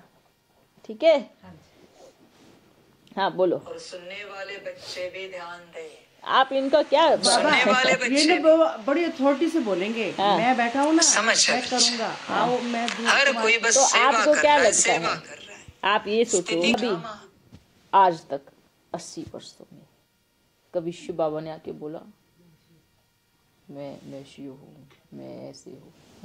वो जो बोल रहा है वो अपना पार्ट प्ले कर रहा है। महाभारत में पौंड्रक दिखाया ना, जो पौंड्रक, हाँ वो बोलता था, वो भी बोलता था मैं Authority श्री कृष्ण से बोलता था, हूँ, ये कृष्ण एकदम नहीं है, मैं कृष्ण हूँ। अच्छा, ऐसे बोलता था एकदम, दिखता भी ऐसे था, अथॉरिटी से बोलता था कि मैं हूँ। ऐसा तो नहीं है कि सारे ऐसे आत्मा भी ऐसे आ रही है ऊपर से, ऐसा कुछ भी नहीं है। कैसे हो सकता है कि ऊपर से आत्माएं? ऊपर से तो आत्माओं का आने का पार्ट अभी खत्म हो गया है। कहते लेयर्स बनी हुई है सूक्ष्म शरीरों वाली आत्माओं की, ऐसे एलियंस भी एरिया 51 में। ये कंफ्यूजन करने वाली बात है। अच्छा, अमेरिका बिल्कुल कंफ्यूजन करने वाली बात है। आप जितना इस चीज में जाओगे उतना ही आप कंफ्यूज होगे और आपका पुरुषार्थ 0 पे आएगा। ये सब चीजें, ये बुद्धि सही नहीं है। और उसको कहेंगे खराब, कैसे कहेंगे? कैसे कहेंगे कि इस कलयुग में हर कोई आएगा आपका हाथ पकड़ के दूसरी जगह, मतलब कि बाप की गोद से हर कोई उतारने के लिए आ रहा है, आएगा भी माया। ठीक है, अब आपको बाबा की गोद में चिपक के रहना है या आपको उनके साथ जाना है, तो ये आपके ऊपर डिपेंड करना है। सुनना है तो मुरली सुनो, सुनना है तो पहले के राज सुनो, देखना है तो बाबा से बात करो, सुनना है तो उसकी बाहर की मत सुनो। किसकी सुनो? बैठ कर बस आपकी आवाज सुनो।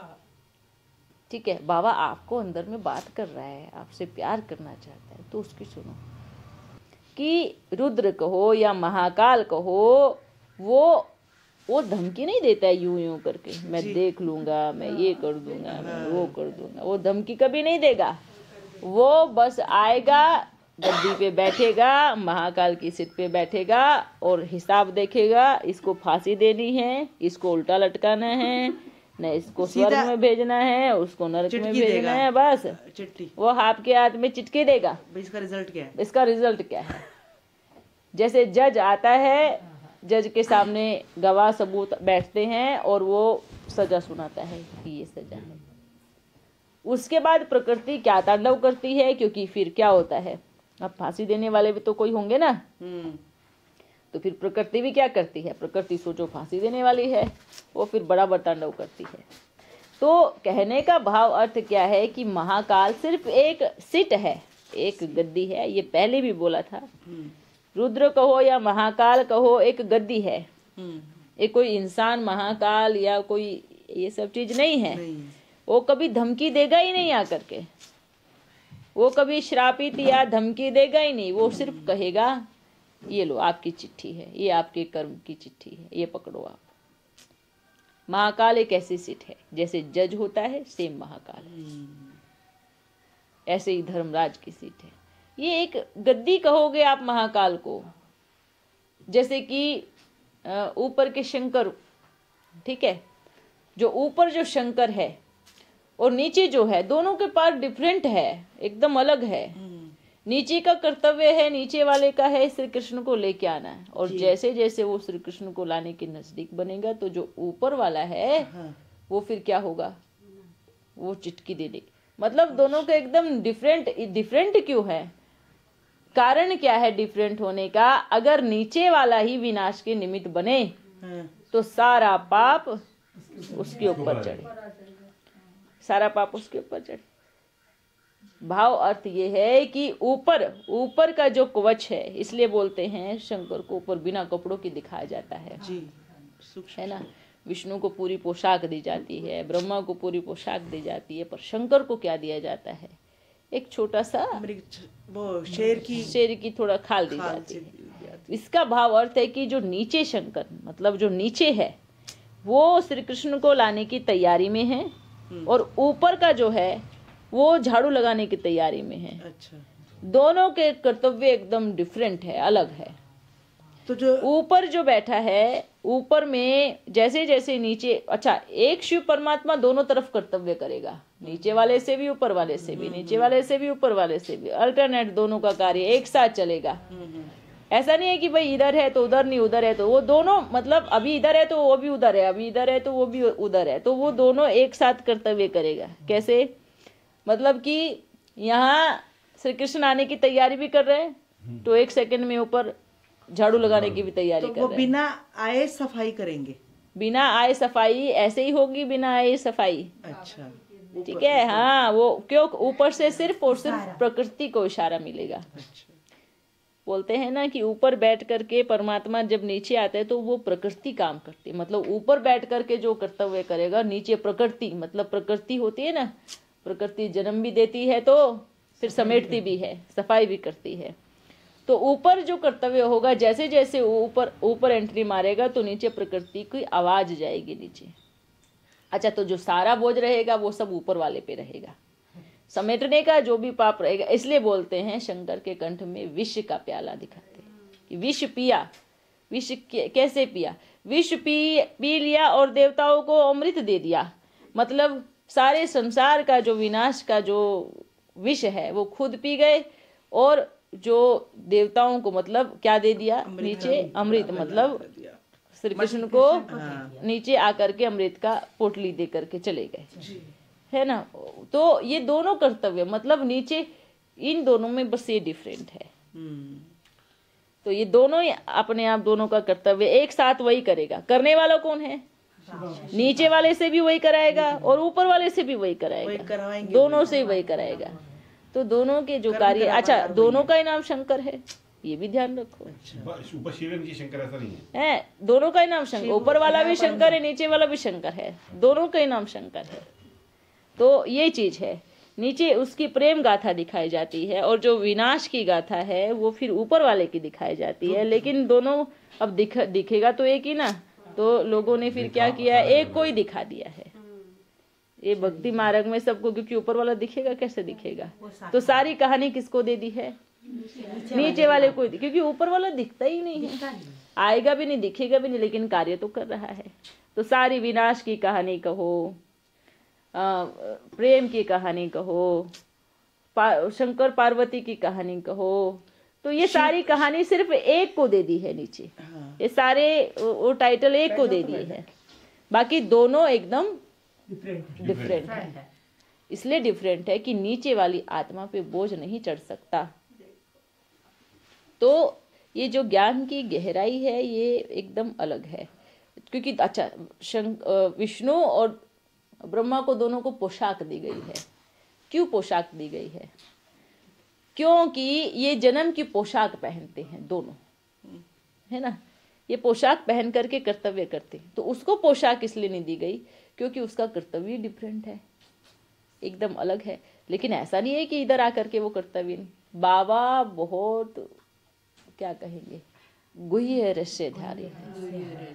जितना समझो उतना कम है, जितना समझो उतना। बाबा जी, शिव जो है शक्ति के द्वारा श्री कृष्ण को लाएंगे किसी के द्वारा। हाँ, तो फिर उसका फिर बाद में क्या होगा? किसका बाद में क्या होगा? जिसके द्वारा शिव श्री कृष्ण आएंगे तो परम धाम की यात्रा पे जाएंगे, फिर सतयुग में आएंगे। कितने सालों बाद? कितने सालों के बाद? वो साल हमने कोई गिनती नहीं किया है। राधा जी भी आएंगी। हाँ, तो वो देखो, वो अपना जाएंगे, कर्तव्य करेंगे। हर एक आत्मा, कभी वो उसका बच्चा बनेगा, कभी वो उसकी बच्ची बनेगी, कभी वो उसके गर्भ से आएगा, कभी वो उसके गर्भ से आएगी। ये सिस्टम चलता है। आपके दिन यहाँ पे राधा आ गई, अभी जो लेके आया वो अभी नहीं आया। अगर आप सोच रहे हो वैसे, तो आपके यहाँ के साल दिन आपको समझ में आते, पर वहाँ के साल दिन तो समझ में नहीं आएंगे ना। तो ये कहानी है, ये कहानी अल्टरनेट चलती है। आज वो उसका बच्चा है, कल वो उसकी बच्ची है। तो फिर ये हीरो हीरोइन पार्टधारी हो गए तो इनका ही चलता रहेगा रोल? ऐसा नहीं है, मतलब हमारा रोल नहीं क्या है? नहीं। आप अभी तभी तो कहा ना कि आप भी कभी माँ भी बनेंगी, बहन भी। ये 84 जन्मों की कहानी है। ऐसा थोड़ी है कि सिर्फ इन आत्माओं का हर समय में, हर पुरुषार्थ अनुसार। क्यों बोलते हैं पुरुषार्थ कि भाई आपने इस समय इतना अच्छा पुरुषार्थ किया तो राजगद्दी आपको ना मिले? ऐसा हो ही नहीं सकता। राजगद्दी तो उस चीज का जो प्रेम करता है, जो सच्चा है, जिसकी अवस्था से तो प्रधान है, उसको राजगद्दी तो जरूर मिलेगी। अब ये हमारे द्वारका भाई हैं, हाँ। बाबा ने इनको बोला था ये एक संपूर्ण बना है सिर्फ भाई, हाँ। है ना? संपूर्ण नहीं, संपूर्ण समर्पण बुद्धि। हाँ, तो इनका क्या रोल है बाबा? समर्पण बुद्धि का मतलब ये है कि जो बाबा ने कहा, जैसे बाबा ने कहा जी बाबा, मतलब कि इनका जो इन्होंने हाँ जी पार्ट करा है, इन्होंने अब से नहीं, पहले शुरू से ही, और शुरू से नहीं, जब से वो ज्ञान में चले हैं तब से, अनादि नहीं मतलब स्टार्टिंग वाला पिछला जब जन्म। से इस जन्म में भी और पिछले जन्म में भी हाँ, इनका जो रोल है, इन्होंने नाजी आज तक नहीं बोला। हाँ जी। ठीक है, इनकी एक सबसे टॉप लेवल की विशेषता कहेंगे, इस जन्म में भी जब से वो ज्ञान में चले हाँ हैं, जी। जब से वो ज्ञान में चले हैं, हाँ जी। तो उन्होंने नाजी नहीं कहा, जी। उनके मुख से नाजी आता ही नहीं आता है। ही नहीं है। तो हाँ जी, मतलब कि जी बाबा, बाबा कहेंगे चल तू ऊपर से नीचे कूद जा, कूद जाएंगे। जी बाबा। चल तू पानी में डूब जा, जी बाबा। वाह। है, अब तू निकल जा बाहर, जी बाबा। वही तो नाच है। का नहीं है, नाच पता तो ये चीज ये इस आत्मा के अंदर, तो फिर इनका ये क्या, हनुमान जी कहें, लक्ष्मण जी कहें, इन्हें क्या कहें? दद्दी जी है दधीची इसको ऋषि भी कहेंगे है। वर्तमान समय का दधीची ऋषि, हाँ जी। जो शिव के लिए हमेशा तत्पर रहता था। आप सोचो, ऐसा तो है नहीं कि बस शिव अपने आप अपना कार्य नहीं कर सकता था ना, पर फिर भी हमेशा मदद किसकी चाहिए? किसकी चाहिए? हनुमान। अच्छा, उसमें दिखाया है भक्ति मार्ग में कि एक राक्षस को मारने के लिए, रावण को मारने के लिए भी दधीची ऋषि की हड्डियों का यज्ञ क्या बनाया? वज्र। वो वज्र बनाया, तब उसको मारा। मतलब कि देखो, इसको बोलते हैं कि दधीची ऋषि का अर्थ है कि पूरी तरह से यज्ञ में अपनी हड्डी हड्डी को स्वाहा कर अब दिया। खाना पीना कम कर दिया तो हड्डी हड्डी हो रहे हैं। तो इसको दधीची ऋषि का मतलब टाइटल क्यों दिया गया कि इसने एकदम समर्पण, वाह। जो बाबा ने कहा, यज्ञ में अपने आप को ऐसे बिठा दिया, बस कुछ नहीं सोचा, कुछ नहीं, जी बाबा, जी मैया, जी बाबा, जी मैया। तो कभी इसका अकल्याण हो सकता है? बिल्कुल भी नहीं हो सकता। बड़े गुस्सा कर देते हैं हाँ। कभी कभी। अच्छा, दधीची ऋषि में भी था। हाँ, आँख लाल हो जाती है उनकी। देखो, हर एक आत्मा को धरती पर रोकने के लिए कोई ना कोई चीज, कमी कमजोरी कहो, रोकना ही, उसको अटकाने के लिए, पृथ्वी पर खींचने के लिए, तो वहाँ की कोई लौकिक चीज रहती ही रहती है। तो अगर आप कहोगे आज उसने गुस्सा छोड़ दिया ना, कल को तो ऊपर चले जाएंगे, तो कैसे कार्य ऊपर चले जाएंगे, फिर सारे वो ऐसे ही डिसिप्लिन में नहीं रहेंगे। ये भी तो है ना। तो ये जो चीज इनकी एक जो अटकी हुई है, वो सिर्फ इसलिए, वो भी कहेंगे कि यहाँ के कार्य अर्थ, जिस दिन उनका वो उस चीज में संपूर्ण बन गए, तो फिर आप कहोगे कि भाई कहाँ गए द्वारका भैया? हाँ। आज तो यहीं घूम रहे थे, अभी कहाँ निकल गए?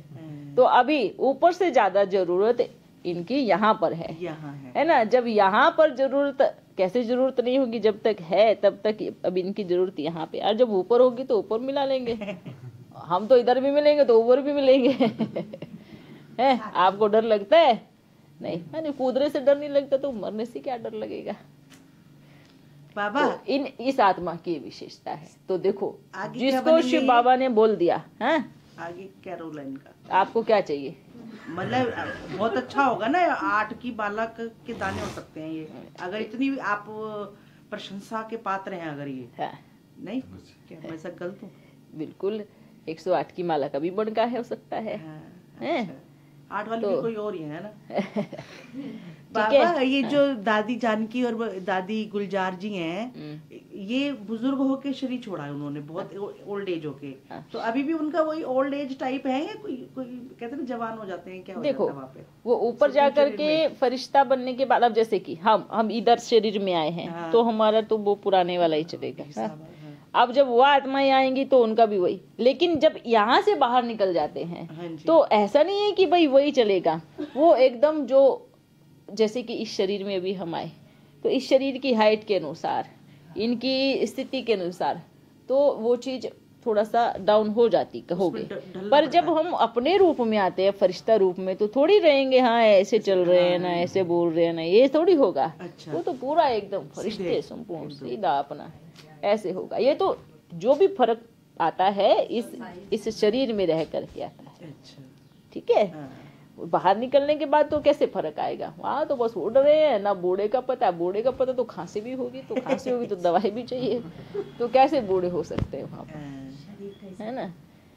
ठीक है बाबा, बहुत मजा आया, बहुत धन्यवाद। और बड़े दिनों से तमन्ना थी आपसे बातें करने की, क्योंकि बहुत के बीच में मिल रहे थे ना कई दिनों से। कोई बात बाबा जी अपने मन में जब बैठते हैं, कहीं मन नहीं कभी कहीं और होता है, कहीं होता है, क्यों होता है?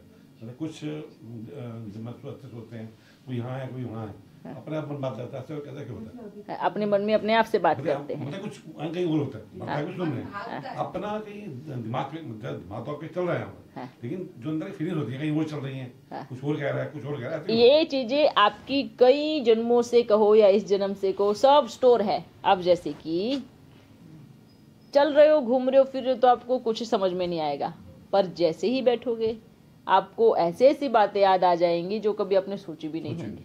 ठीक है। कहने का भाव अर्थ क्या है कि उस टाइम जब आप चलते फिरते घूमते हो ना, तो रास्ता कहीं मिलता नहीं है। अब जैसे बैठते हो ना, तो अपने आप फूट के बाहर निकलते हो, सारी चीजें जो कभी सोची नहीं है वो सब स्रोत बहने लगता है। क्यों? क्योंकि अभी आपकी इंद्रियां सब बैठ गई है, मतलब आपका हाथ पैर मुख सब बैठ गया है। अब दिमाग मन कहाँ से काम करेगा? वो वहाँ से काम करेगा। वो जो पुरानी चीजें हैं वो सब चीजें दिमाग में आएंगी। क्यों? क्योंकि आपके हाथ पैर बैठे हैं, चल नहीं रहे हैं, ये सब बैठे हैं, तो उसको आने दो, वो उसको रोको नहीं। उसका इलाज कुछ नहीं है, उसको आने दो, आने दो। क्यों? क्योंकि वो पहले से स्टोर भरा हुआ है। तो आप ये सोचो कि वो आ नहीं रहा है, वो ऑलरेडी आपके अंदर था, अब वो बैठने से बाहर निकल रहा है। वो आप खाली हो रहे हो, आप निकाल रहे हो, आप सब निकल रहा है, सब आंखों से मुख से सब मन से एक धारा बह रही है।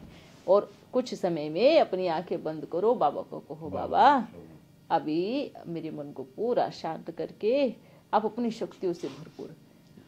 सिंपल सी बात है, जब गिलास ही गंदगी से भरा है तो उसको खाली कैसे करोगे? तो कैसे करोगे? बड़े सुंदर अच्छे साफ सुथरे नल के नीचे रखो तो गंदगी क्या होगी? निकल जाएगी।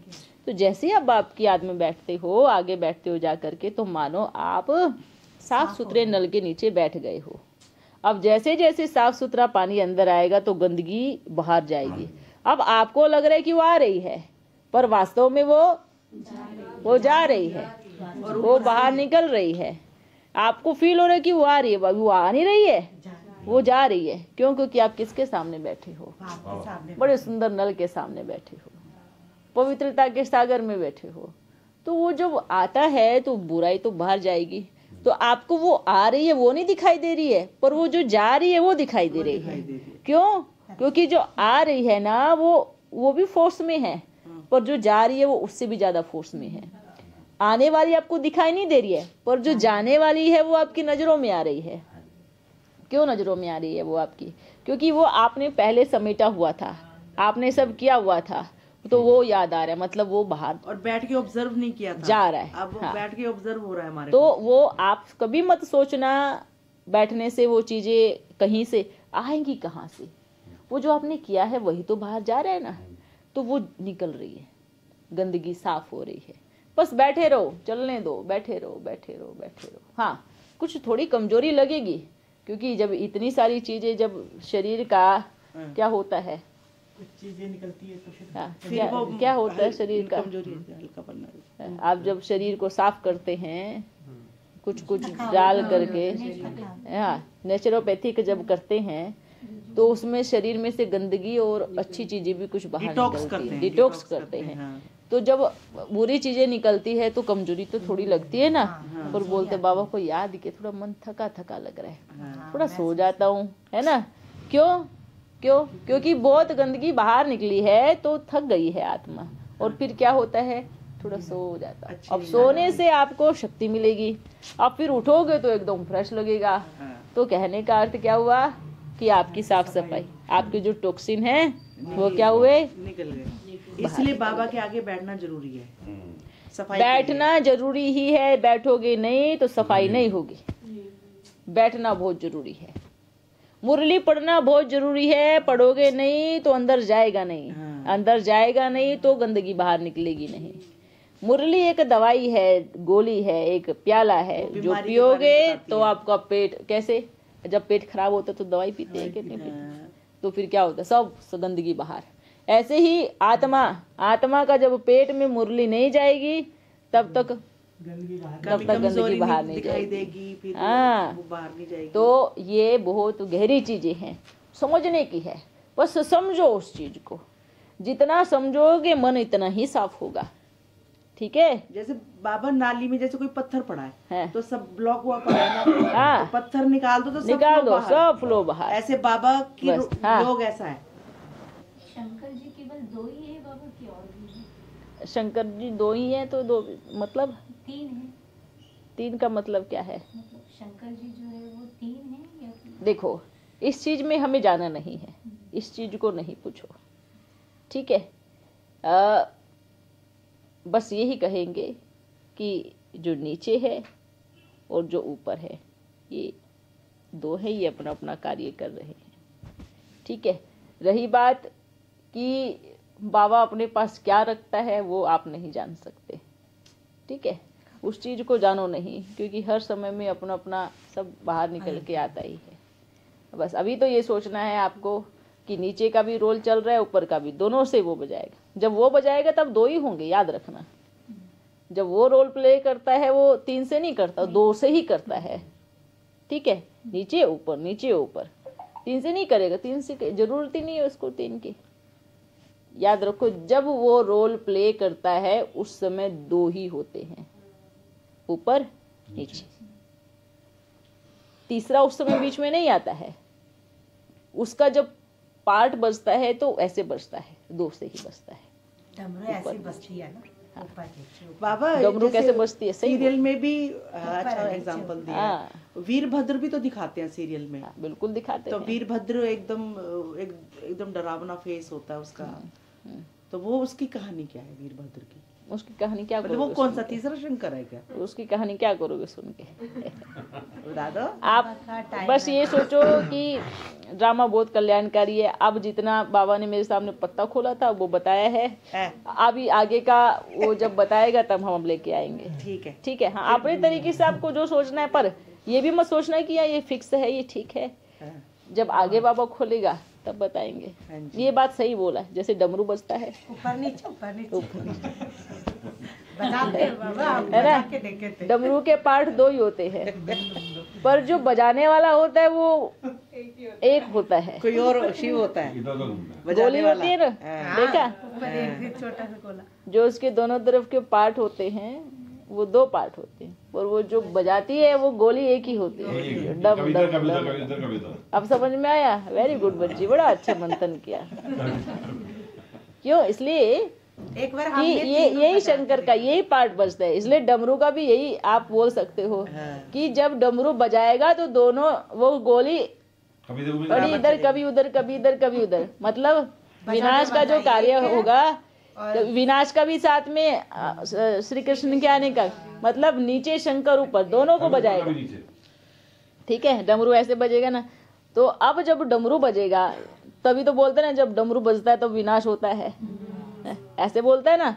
पर जब डमरू बजता है तब तो नई चीज भी निकल के आती है। हाँ जी, विष और अमृत दोनों निकलता है उस डमरू से। हाँ जी। क्या बजता है? विष और अमृत। उस डमरू से दोनों चीज निकलती है ना। अमृत माना श्री कृष्ण है ना, विष मतलब सृष्टि का विनाश।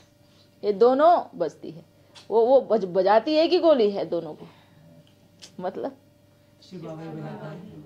वो जो शिव बाबा होता है ना बीच में, बजाता दोनों को वही है। अब ये तो नहीं कहोगे कि भाई उसका अलग है और उसका अलग है, नहीं है ना। वो एक ही गोली दोनों को पीटती है। मतलब एक बार उसमें जाती है, एक बार उसमें जाती है, एक बार उसमें जाती है, एक बार उसमें जाती है। कमाल की बात यह है कि जब ये कार्य चलेगा दोनों की तालमेल एक जैसी होगी। दोनों की तालमेल एक जैसी होगी। सेकंड लगेगा इधर जाने में, सेकंड लगेगा उधर जाने में। ये एक बड़ी चीज मतलब बात है। इसलिए दिखा देते हैं कि दोनों, क्योंकि समझ में तो लोगों को नहीं आएगा ना, तो नीचे वाले का ही सब रोल दिखा दिया है, सब पार्ट दिखा दिया है, सब नीचे वाले पे ही दिखा दिया है। क्यों? क्योंकि वो दिखता ही नहीं है। ऊपर वाला तो क्या होगा, पर बजेगा ना। और वो चीज किसको पता है? सिर्फ उस गोली को पता है कि अब उसको पीट के आना, भी इसको पीट के आना। अब दोनों पार्ट आप एक दूसरे को आपस में नहीं देख पा रहे हैं, पर दोनों कार्य चल रहा है ना, दोनों। अच्छा, दूसरी बात क्या है कि दोनों पार्ट एक दूसरे से जुड़े हुए भी हैं और वो गोली भी जुड़ी हुई है। पर ये कहेंगे कि तीनों अलग अलग ही हैं और तीनों जुड़े हुए हैं, और तीनों के बिना अगर गोली ही नहीं हिले तो दोनों का पार्ट ही क्या है ना। तो ये चीज है, मतलब ये कंबाइंड हो गया। इसलिए परमात्मा को त्रिमूर्ति भी कहते हैं, इसलिए भी त्रिमूर्ति कहा जाता है। ठीक है बाबा, पर ऊपर के जो शंकर जी हैं उनमें वो तो आप कह रहे हो पुतला है, उसमें तो कोई आत्मा नहीं है ना। तो बजेगा तो वो भी ना। हाँ, पर मतलब वैसे अच्छा चलो, आत्मा नहीं है, बाबा आप सोचो तो उसके अंदर परमात्मा तो है ना। हाँ शिव बाबा, हाँ जी। अब आत्मा नहीं है तो परमात्मा तो है ना। हाँ जी। अब सोचो, चलो नीचे वाले में आत्मा है, पर लेकिन आएगा तो परमात्मा ही ना। हाँ जी। तो ऐसा थोड़ी कि नीचे वाले में कैसे काम होगा। तो भले वो भी पुतला है, पर ये भी पुतला ही देखो ना आप। भले आत्मा है लेकिन शिव काम तो वही करा रहे हैं ना, हाँ जी। कार्य तो वही कराएगा ना। ऐसा थोड़ी कि भाई हाँ ऐसे ही हो जाएगा। तो कार्य कराने वाला तो वही एक बिंदु है, वही परमात्मा है। पर नीचे वाले का तो कोई नाम नहीं है, ऊपर वाले का ही नाम है। लेकिन आप इसको ये भी नहीं बोल सकते, क्योंकि नीचे वाले का तो पार्ट अब देख रहे हैं ना हम कंबाइंड में। हाँ, ये बात जो भक्ति मार्ग से शुरू होता आया है वो ऊपर वाले का ही है नाम। तो ये चीज हम कहेंगे जो बड़े बड़े उसमें, हाँ उसमें कहेंगे कि देवों के देव महादेव, उनको कहेंगे। उनको ये टाइटल उनका कहेंगे, उन्हीं का गायन है। हाँ, तो ये जो पार्ट चलता है ये बड़ा वंडरफुल है। आगे आगे चल के देखो कि और क्या रहस्य निकलते हैं। ठीक है, क्योंकि ये कहानी है, ये कहानी कहोगे ये एकदम सच्ची है ना। अच्छा, दूसरी बात ये है कि आने वाले समय में और भी, अब ये मत सोचना, पहले ही बता रहे हैं ये तो सच है, पर ये मत सोचना सिर्फ यही है। अभी आगे चल के आप कुछ और भी रहस्य सुनने को मिलेगा। ठीक है, नए पत्ते निकलेंगे, वृक्ष के नए पत्ते निकलेंगे। जैसे जैसे टाइम आएगा बाबा, वैसा वैसे बताते जाएंगे, खुलते रहेंगे। बोलो। मैं ये बोला था बाबा, अब जैसे कि अब हम बाहर की दुनिया में हैं, अब हिंदू धर्म, जातिवाद या मतलब राजनीति, ये तो हम बाहर ही सुनते हैं। तो हम बाबा के घर में किस लिए चाहते हैं कि भाई ये चीज से इग्नोर करके हम अलग कुछ नया सीखें। अगर बाबा के घर में ही मतलब ये सब चलता है तो हम उसको क्या बोलेंगे। और फिर मुरली सुनाते हैं जो भी कोई बहन भाई, तो तब भी मुरली के टाइम में मतलब यही राजनीति, जातिवाद या फिर धर्म को लेके, तो क्या, तो हम तो कुछ नया सीखने गए हैं ना बाबा के घर में। अगर यही सीखना तो फिर हम बाहर ही ठीक है, तो बाबा घर में जाने का मतलब नहीं बनता। अच्छा सुनो, क्या होता है, ऐसा नहीं है कि पर्टिकुलर कोई किसी जाति को टारगेट किया जा रहा है या किसी को वो किया जा रहा है। दूसरी बात देखो, इस संसार में बहुत सारी चीजें हैं, अच्छी भी और बुरी भी है। अब आपकी बुद्धि पे डिपेंड करता है कि आप उठाते क्या है। अगर मानो बाबा के घर में हम सब बच्चे हैं, सभी बच्चे आते हैं ना, अब हर कोई अच्छा भी है, कोई बुरा भी है। अगर कोई किसी के अंदर 80% अच्छाई है तो किसी के अंदर 20% फिर बुराई भी होगी, है ना। अगर किसी के अंदर 50% अच्छाई है तो 50% बुराई भी होगी। यहीं पर ही सब कोई संपूर्ण बन रहे हैं। अब अगर किसी के अंदर कमी है तो उसको हम बदलने का चांस भी देते हैं कि आप अपने आप को परिवर्तन करो, चेंज करो, अपने आप को ठीक करो। अब ऐसा तो नहीं कि उसके अंदर बुराई है, कभी ना कभी तो वो सुधरेगा ही, है ना। कभी ना कभी तो उसको अकल आएगी, या कभी ना कभी तो अच्छा नहीं सुधरा तो फिर ड्रामा, है ना। अगर नहीं चेंज होते हैं तो ड्रामा। हाँ, लेकिन ये बात बार बार कहेंगे कि जातिवाद को हो, धर्म की बात को हो, राजनीति की बात को हो, ये सब चीजें बाबा के घर में नहीं होनी चाहिए। ठीक है, ये इसलिए नहीं होनी चाहिए क्योंकि ये सही बात है। जैसे कि अभी वहीं रहने वाले, फिर बाहर वैसे तो बहुत कम होती है, इस पे बहुत रोक लगाई गई है, फिर फिर भी कि भाई न कभी कोई बात निकल जाती है, आपस में हो जाता है, वो एक अलग टॉपिक को रखो। लेकिन बार बार बाबा यही कहेंगे कि ये सब चीज़ें, अभी भी कहा कि धर्म को लेकर के कहो, जाति को लेकर के कहो, हमारे मुख से शब्द नहीं निकलने चाहिए। बाप के घर में कोई आया तो उसका इंट्रोडक्शन नहीं पूछो, आप कितना कमाते हो, आपकी जाति क्या है, आप कौन से धर्म से बिलोंग करते हो, आप क्या करते हो। अगर ये हमने पूछा, चाहे वो सेंटर पे कहो, चाहे वो मधुबन में कहो, चाहे वो यहाँ पर कहो, अगर हम ये पूछते हैं तो हम कहेंगे अभी आप पूरी तरह से ज्ञान को समझे भी नहीं हो और पूरी तरह से बाबा के ऊपर निश्चय भी नहीं। लौकिक दुनिया की बात वो अलग जी, लौकिक दुनिया तो इसी पे जी रही है ना, धर्म जाति पे जी रही है। आज कोई भी मुद्दा, किस कुछ भी मुद्दा हो, पर वो जुड़ जाएगा कभी ना कभी धर्म से, जाति से, राजनीति से। तो अपने को इन सब चीजों से एकदम डिफरेंट, क्योंकि हमारा इनसे कोई ताल्लुक ही नहीं है, ना कोई काम है। इसलिए काम नहीं है क्योंकि हमारा रोल ही दूसरा है। हम चल रहे हैं मशाल लेकर के भारत को विश्व गुरु बनाने के लिए, हम चल रहे हैं सबको एक जोड़ने के लिए, हम चल रहे हैं पूरे भारत को सीने के लिए, सिलाई करने के लिए, धर्म जाति इन सब चीज़ों भेदभाव को ख़त्म करके मिटाने के लिए। तो हम सबके हाथ में ये मशाल है। हम सब इसलिए निकले हैं, पूछ करके नहीं हाँ आप उसके हो या ना उसको हो। ये चीज़ पूरी तरह से अपने यज्ञ में पूरी तरह से नष्ट होनी चाहिए, खत्म होनी चाहिए। इसीलिए कहते हैं ब्रह्मांड की एनर्जी ओम है, तो सब ओम करोगे तो एक हो जाओगे। यही सोचना है कि हम सब कौन हैं और कुछ नहीं। अच्छा, और एक चीज पहले शायद समाचार मैया से मिल गया था कि चमड़े की बेल्ट, पर्स और क्या, चप्पल, जूता, बैग, पर्स, ये चीज नहीं यूज करनी है।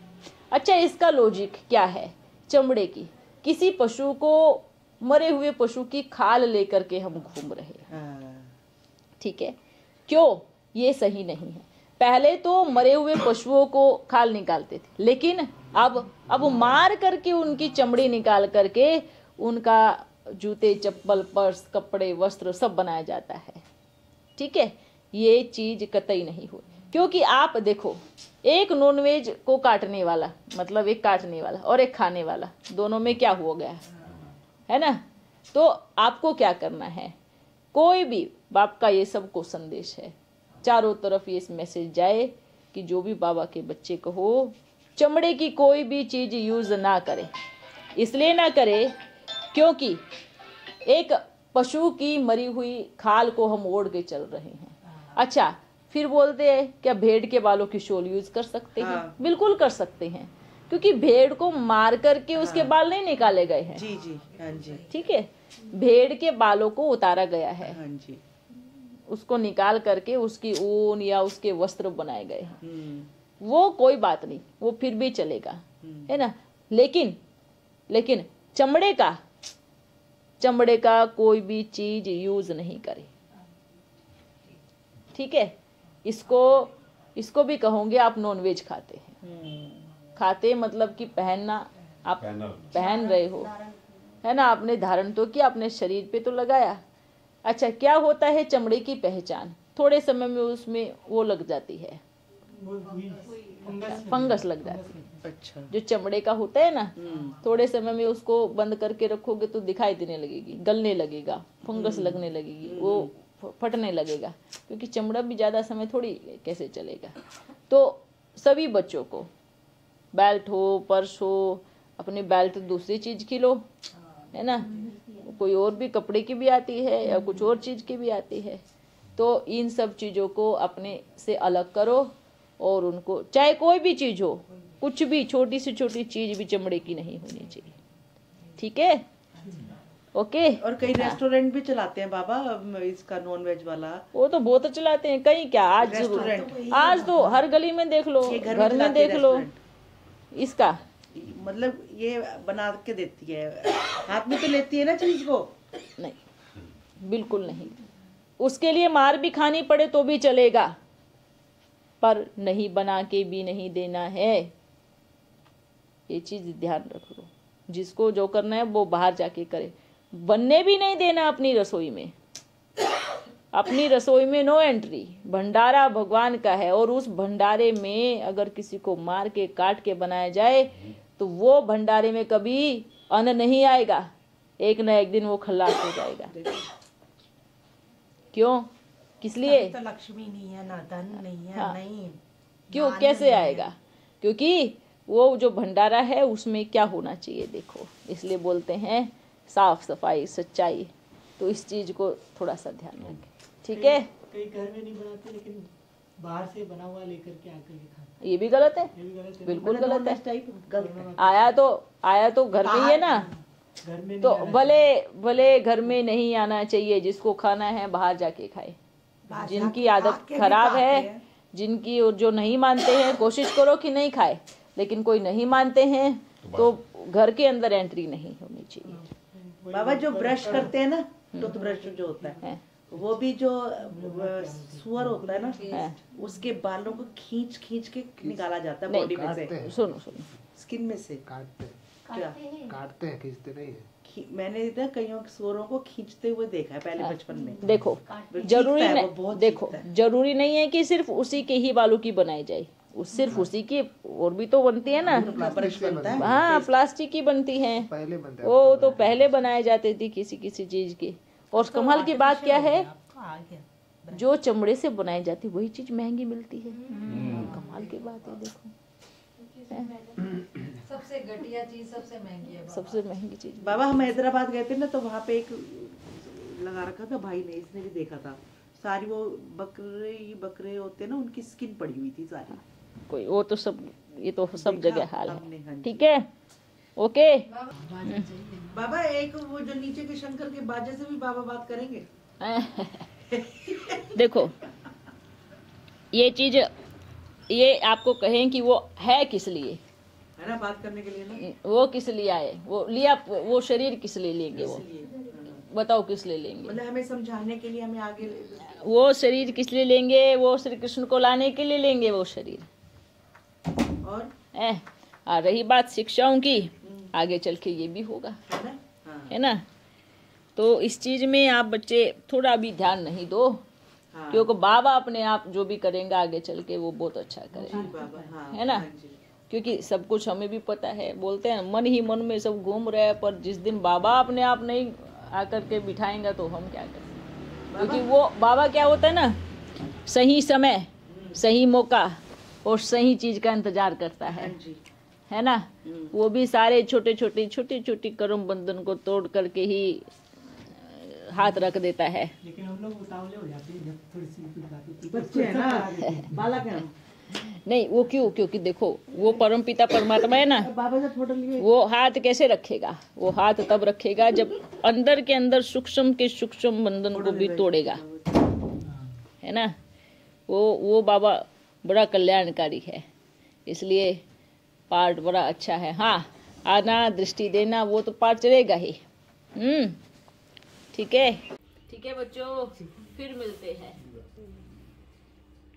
सत्यु की गुड मॉर्निंग, शुभ प्रभात, है ना?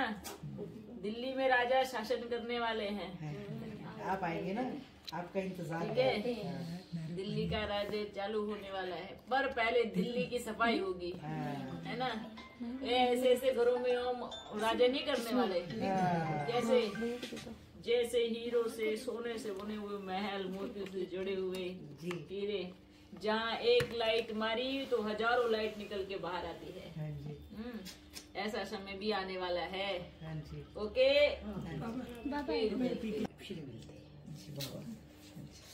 ओके, चलो आप अपने प्रोग्राम की तैयारी करो, हम भी आएंगे उधर, ठीक है?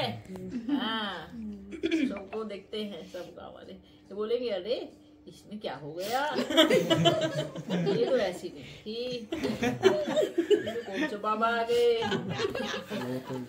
पहले भी बोलते थे, है ना? तो कोई बात नहीं, हम बोलेंगे हम आए हैं आपके बाबा।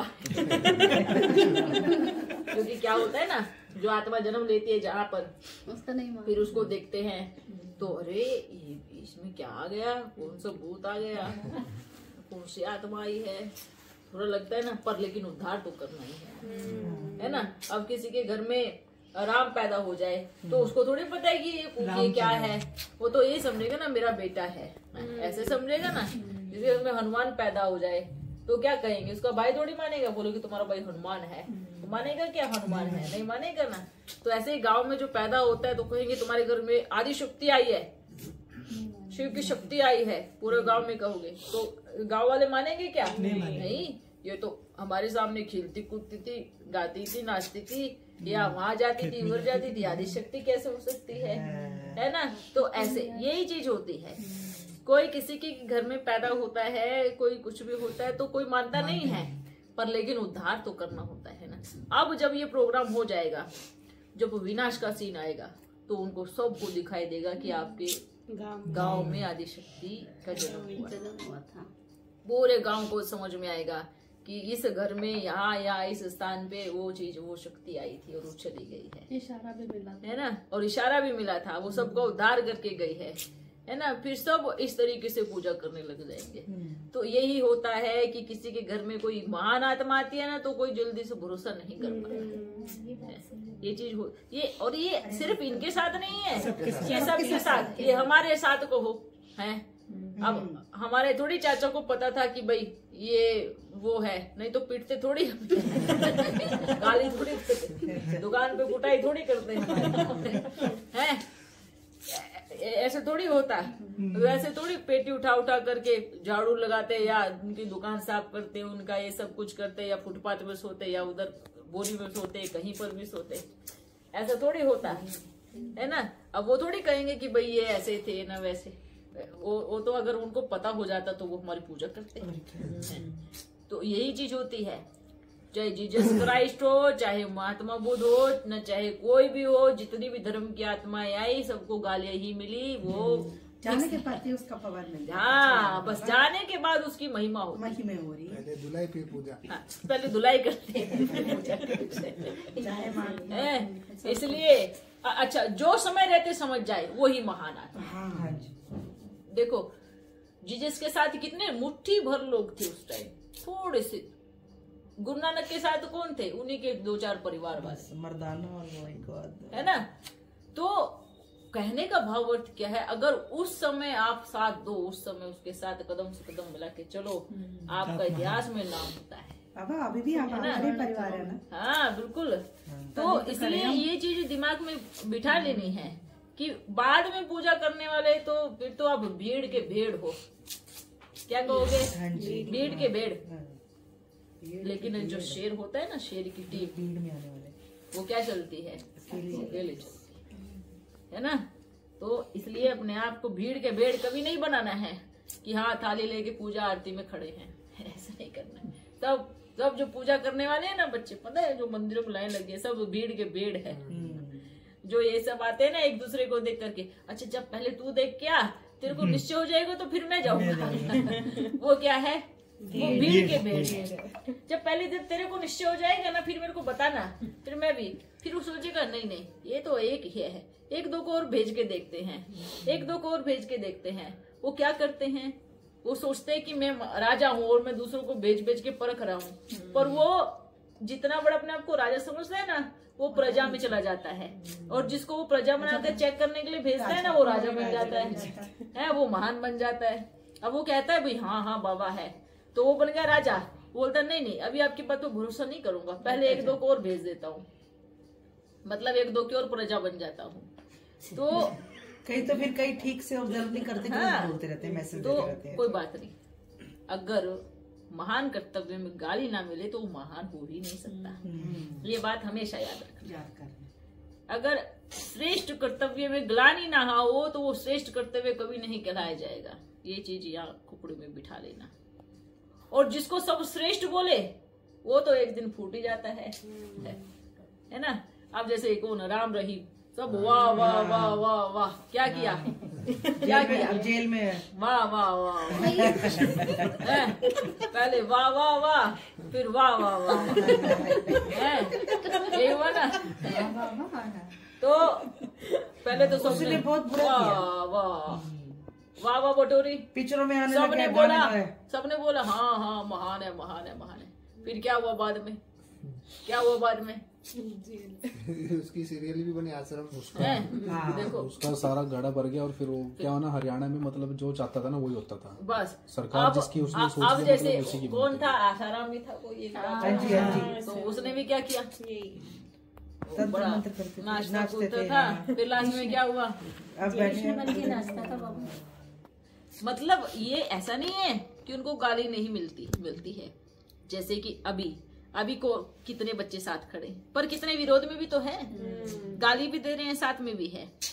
तो उन्होंने भी अच्छी काम किया है, कभी ऐसा नहीं कि उनको हम गलत बोलेंगे। उन्होंने भी क्या किया है, शुरुआत में उन्होंने बहुत अच्छा संदेश दिया, लोगों को सुधारा, है ना, लोगों को सुधारा भी। उसके बाद फिर रजो, फिर गिर गए, ऐसे ही हुआ ना। अब हर जो भी साधु महात्मा सब आए, फिर गिर गए। अब ऐसा नहीं है कि हर अवस्था गुजरती है, हर चीज से गुजरना ही पड़ता है। पर ये जो कार्य है सबसे डिफरेंट कार्य है, इसमें गाली भी मिलेगी, सब कुछ मिलेगा, पर ये सबसे ऊंचा कार्य है, सबसे महान कार्य, क्योंकि पवित्र प्रवृत्ति मार्ग की स्थापना हो रही है ना। आधा कल्प का राज्य पूरा सिल लग के आ रहा है ऊपर से, तो ठेप्पा लग के आ रहा है आधा कल्प का राज्य। तो ये कर्तव्य उसके निमित्त बना है। अब जो सहयोगी बनेंगे महान है, जो नहीं बनेंगे तो फिर ऊपर जाओ आप। ऊपर तो जाना पड़ेगा, बिल्कुल फिक्स है ऊपर जाना तो।